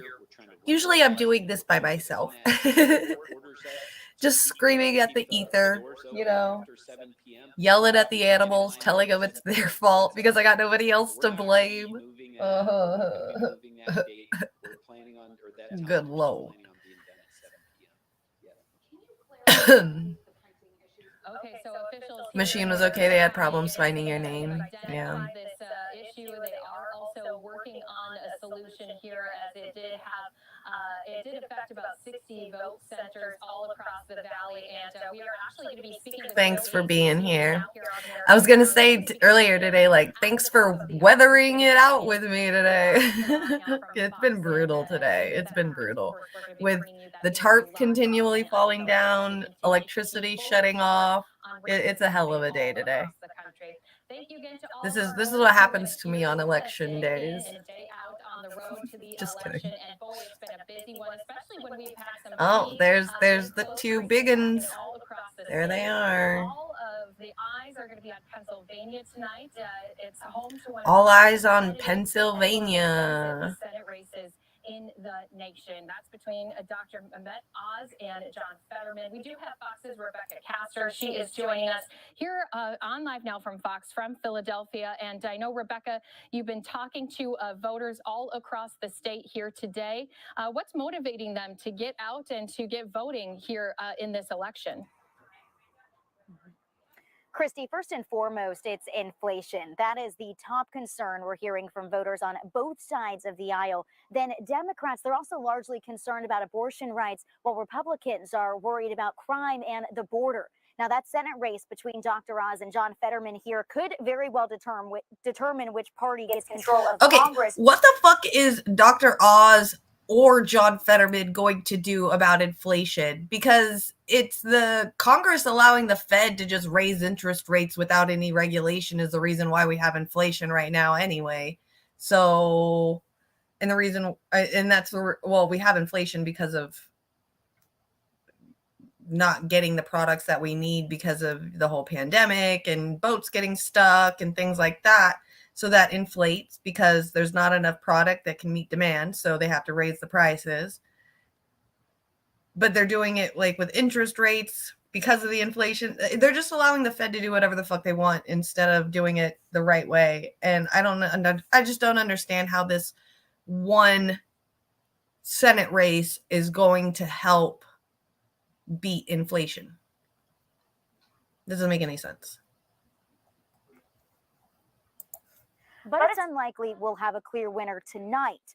The state warned voters ahead of time that counting delays could delay the race for days, and lawsuits could also be a factor. Currently, the state is not counting undated or wrongly dated mail-in ballots, but the Fetterman campaign is suing, calling the date requirement an unnecessary hurdle for eligible voters. In a race this close, every vote counts, and if the federal court determines these ballots should be counted, it could very well change the outcome. Now, Christy, at this point, thousands of mail-in ballots have been flagged for mistakes, and so they're not eligible to be counted at this point. And this could hurt Democratic candidates because 70% of registered voters that applied for a mail-in ballot are Democrats. And when we think about these voters coming out, if they feel like they did make a mistake, is there some way for them to fix that ahead of these polls closing tonight? Yes, Christy, fortunately there is. Any voter that feels like they made a mistake is, especially here in Philadelphia, they can actually go to City Hall and request a replacement ballot. Of course, their name is going to be taken down to make sure that their vote is not counted twice. But any voter that is worried they made a mistake needs to go to City Hall here in Philadelphia by 7:30 tonight.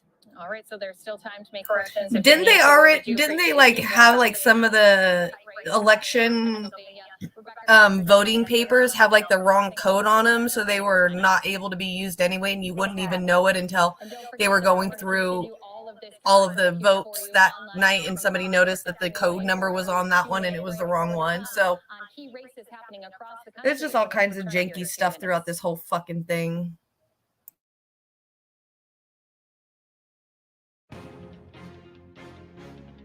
Are you gonna go and do a commercial again? Shut up. Of course you are. Of course you are.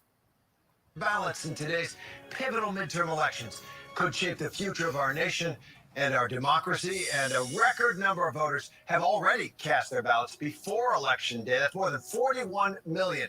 And now millions more are streaming into voting sites around the country to make their voices heard.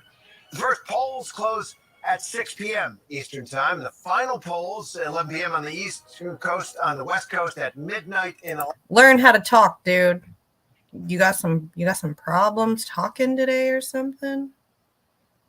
Are you good? Are you good?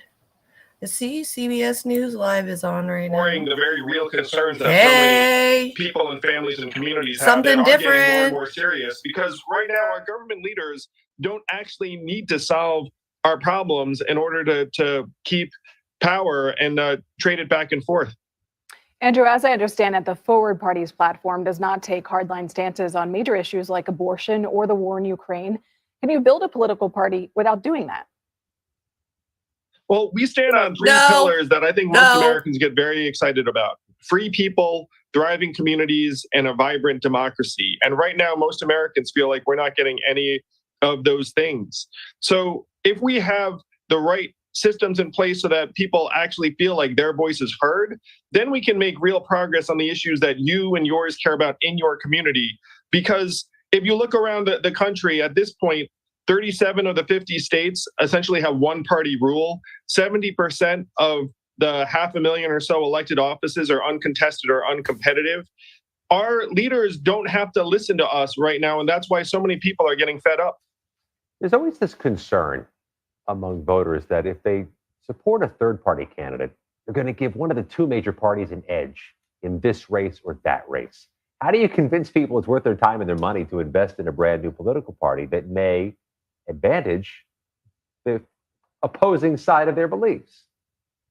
Yeah, that argument, that fear of a spoiler effect is used to essentially disenfranchise 50% or more of Americans. And here are the three words you need to remember: ranked choice voting. It enables anyone to vote for anyone of any party, and you can't mess it up. You can't spoil it. There is absolutely no reason why we can't modernize our voting system to enable people to vote their conscience, because right now the majority of Americans feel like you're having to choose between the lesser of two evils, and the parties are motivating you by fear and sometimes even hatred. We're so polarized right now that almost half of Democrats regard Republicans as corrupt and a threat to the country. Right, Holly? Like, even though I appreciate him trying to get third parties, more recognized, he's just not doing anything for us. Like, he's like trying to live off of the UBI times when he was still cool. I think he's lost it now. He just doesn't have the oomph that he used to have.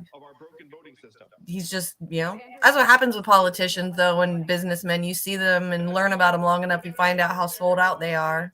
There's absolutely nothing keeping us trapped in these two warring camps. We can do better for ourselves and our country. All right, thank you. What's battle. what's So gonna the even be Empire even State more needs bullshit is like if his party actually starts succeeding because it still follows the status quo, and like the Democrats and Republicans come together and they're like, we can't let this extreme party win and blah blah blah, and it's all like Andrew Yang's party. Good lord, that's gonna suck. That's how it's gonna go. I'm calling it now. Absolutely calling that shit now. Everything is on a commercial. Oh, fucking commercials. Voting is underway in Arizona. The stakes of voting. More commercials. 13th Amendment on the ballot in 5 states. Let me Google what's the 13th Amendment. 13th Amendment. Oh, slavery or involuntary servitude except as punishment for crime. How is that on the ballot? You got my attention, lady. High incarceration rate. Of this amendment actually is saying the language is so confusing that they're asking voters to not support it. They're adding that maybe they can clean it up. Maybe they can address it again next year. But this is what's at stake today. Can you talk more about that? Sure. So I think, first of all, as part of a larger effort for criminal justice reform, but also for prison abolition, there has been an enormous grassroots effort to try and put issues like this on the ballot. It's been going on for a very long time, at least a decade. And I think one of the things that we've seen is an enormous amount of success in the ability of activists and organizers from these various organizations, civil rights and prison abolition organizations, in order to get this, what is amounts to a loophole, closed. Now, we also know, particularly in the cases where this has not been successful, like California, that there is a lot of confusion over what this means. Does it mean that we have to pay prisoners, a wage? Does it mean that we have to pay them a minimum wage? Do we have to, the same kind of thing? But instead, I think it should be seen as the success, the ability to push for rights for prisoners who have been treated in exploitative ways. Well, so to Mark, to you, incarcerated workers inside prisons in some cases are paid pennies a day. 9 states don't pay inmates anything at all for their labor. And the ACLU actually told the New York Times that prisoners produce an estimated $2 billion in goods every year. So do lawmakers have a constitutional obligation to address this? What happened? Well, What happened to the if TV those video workers don't editors, comply, production and team? don't choose to do the labor, there are punitive measures taken against them. They can't have visitors. They can't make phone calls. There are all kinds of things that are done to ensure that they are punished for not being rendering that service, that labor. So I think something has to be done to address these things. As Leah sort of indicated, there's a lot of ambiguity about this stuff, these arcane constitutional amendments that there are often referendums around, and they will be exploited by both sides to ensure that they get their way on that referendum. But surely something needs to be done. Now, I do want to point out that it's on the ballot in Oregon, and the State Sheriff's Association telling us, while they do not condone or support slavery, they still do not support this amendment. But adding to that, Leah, in the conversation here, you said really it's a mistake to suggest that this is purely about the 13th Amendment. Instead, it's about closing a loophole that legislators exploited after slavery. So break that down for us. Exactly. And that's all it is, which is that the 13th Amendment contains this one little tiny area that essentially says, you can do slavery is forbidden except in these cases. And so what we see is a number of state legislatures, particularly after 1876, use this loophole to essentially get to what amounts to slave labors. This is an attempt to make that right, to make that good. We're all on the same page. Nobody likes slavery. So now let's make sure that it's legislatively sound. All right, Leah and Mark, our thanks to you for being with us this evening. Well, I hope people vote for it. That would be nice to see if that got passes, because yeah, there's definitely loopholes with the prison industrial complex. So Casting their ballots in today's pivotal midterm elections That's interesting. I did not know. And our democracy, and a record number of voters have already cast their ballots before Election Day. That's more than 41 million. And now millions more are streaming into voting sites around the country to make their voices heard. The first polls close at 6 p.m. Eastern Time. The final polls, 11 p.m. on the Eastern Coast, on the West Coast at midnight in Alaska and Hawaii. And these midterms, really, they're just one of the most consequential in decades. That's what both parties believe. At stake, 36 state governor races and control of Congress. Democrats' current majority on Capitol Hill is so thin, the Republicans could retake both chambers of Congress, just a few seats flipping. They need to just gain 1 seat to control the Senate and just 5 to assume control of the House of Representatives. And if they can take control of either chamber, it's going to likely have huge consequences for President Biden's ability to get anything of his agenda done.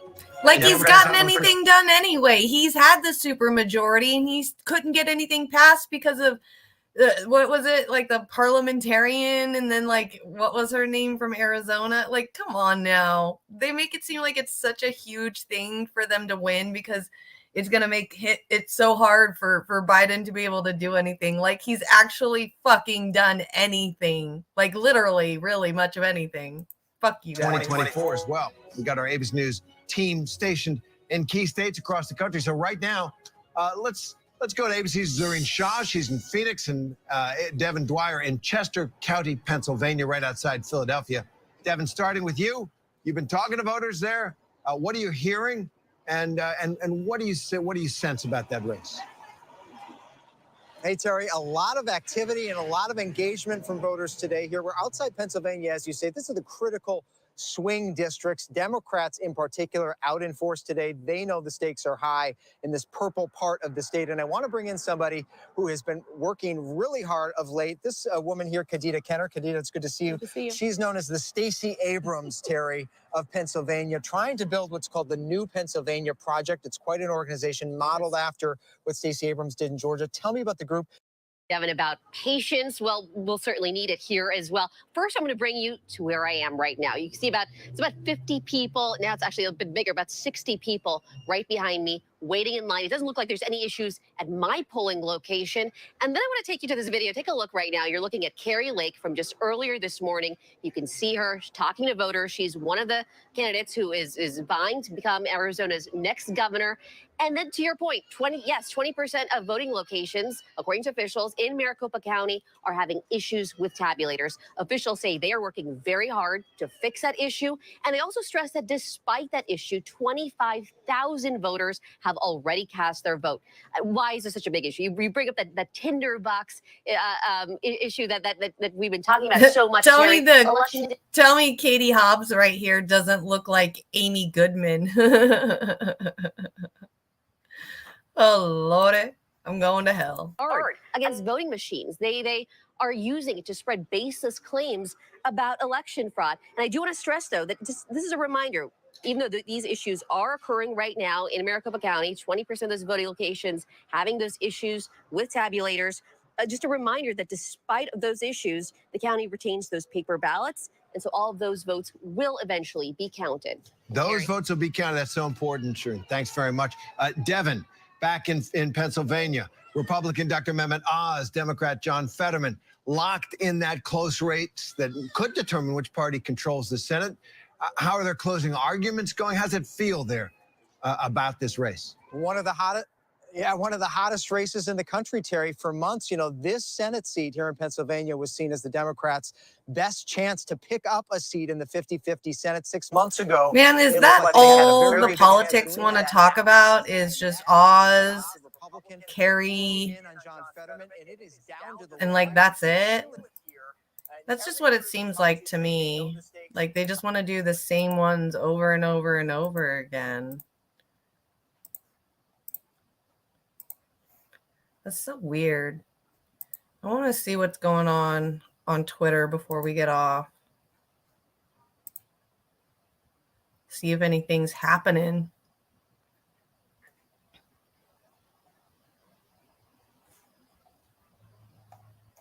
I watched all of that. Okay.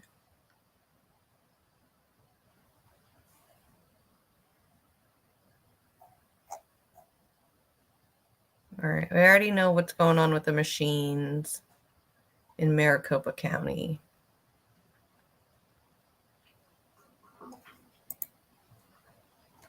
Let's see what we're going for.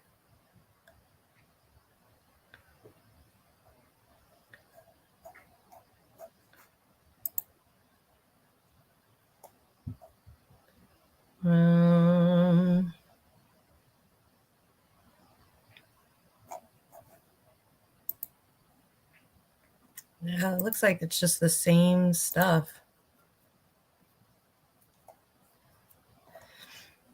Some trolls, it looks like. Maricopa County still is very popular. This person wants you to go vote. This is ridiculous.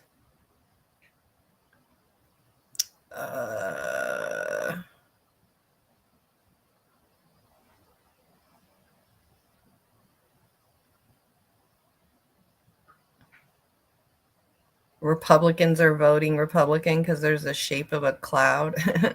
Or did they feel like it was a sign?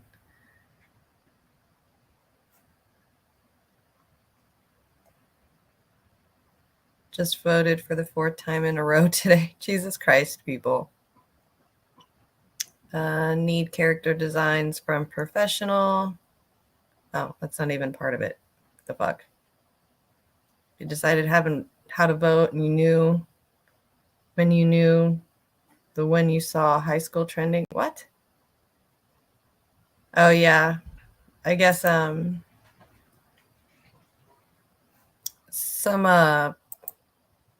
school in Seattle is on like lockdown right now because a student's been shot at the school. And this lady right here was like, vote, make it change. So horrible. Sorry, but if my kid was shot at school, that's the last thing I would be thinking right now.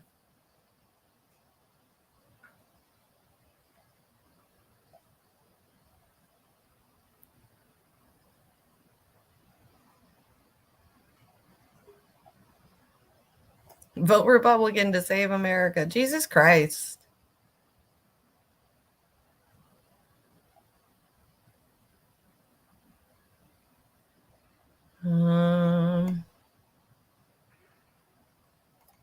It looks like it's really something that he texted earlier.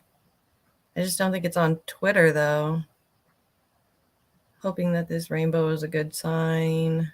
God, I miss those days when you're like, oh, yeah, it's a sign I should be voting today. Looks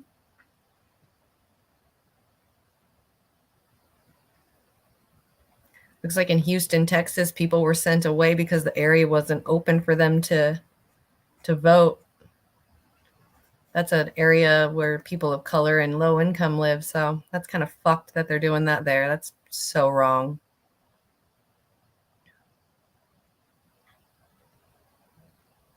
Yeah, they're always consequential. Excuses for doing nothing, exactly.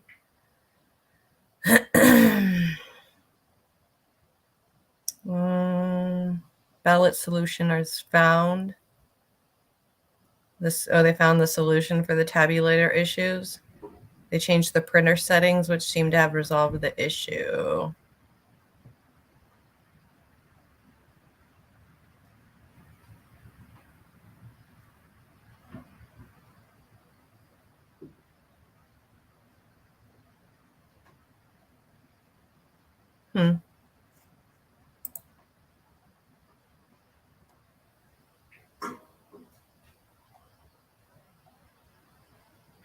One of my favorite parts of California elections is casting your vote in your neighbor's garage.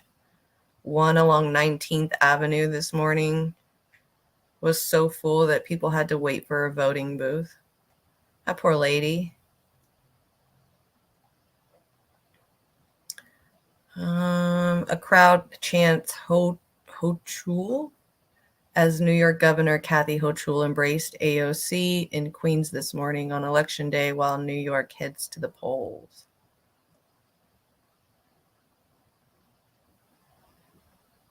She is such an Pick me girl. So weird how she acts.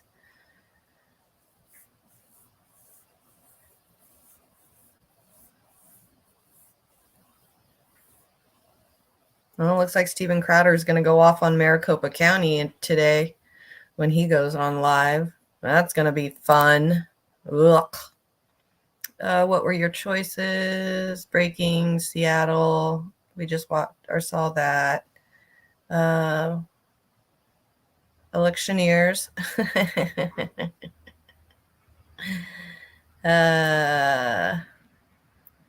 More electioneers. Looks like Meghan Markle voted. Looks like Kamala Harris is hanging out with an actress. Elon and Donald are birds of the same feather. More electioneering. Social media influencer at best, right? Took 2 weeks to call every state in 2020. Not even my type of music, but I'm digging it.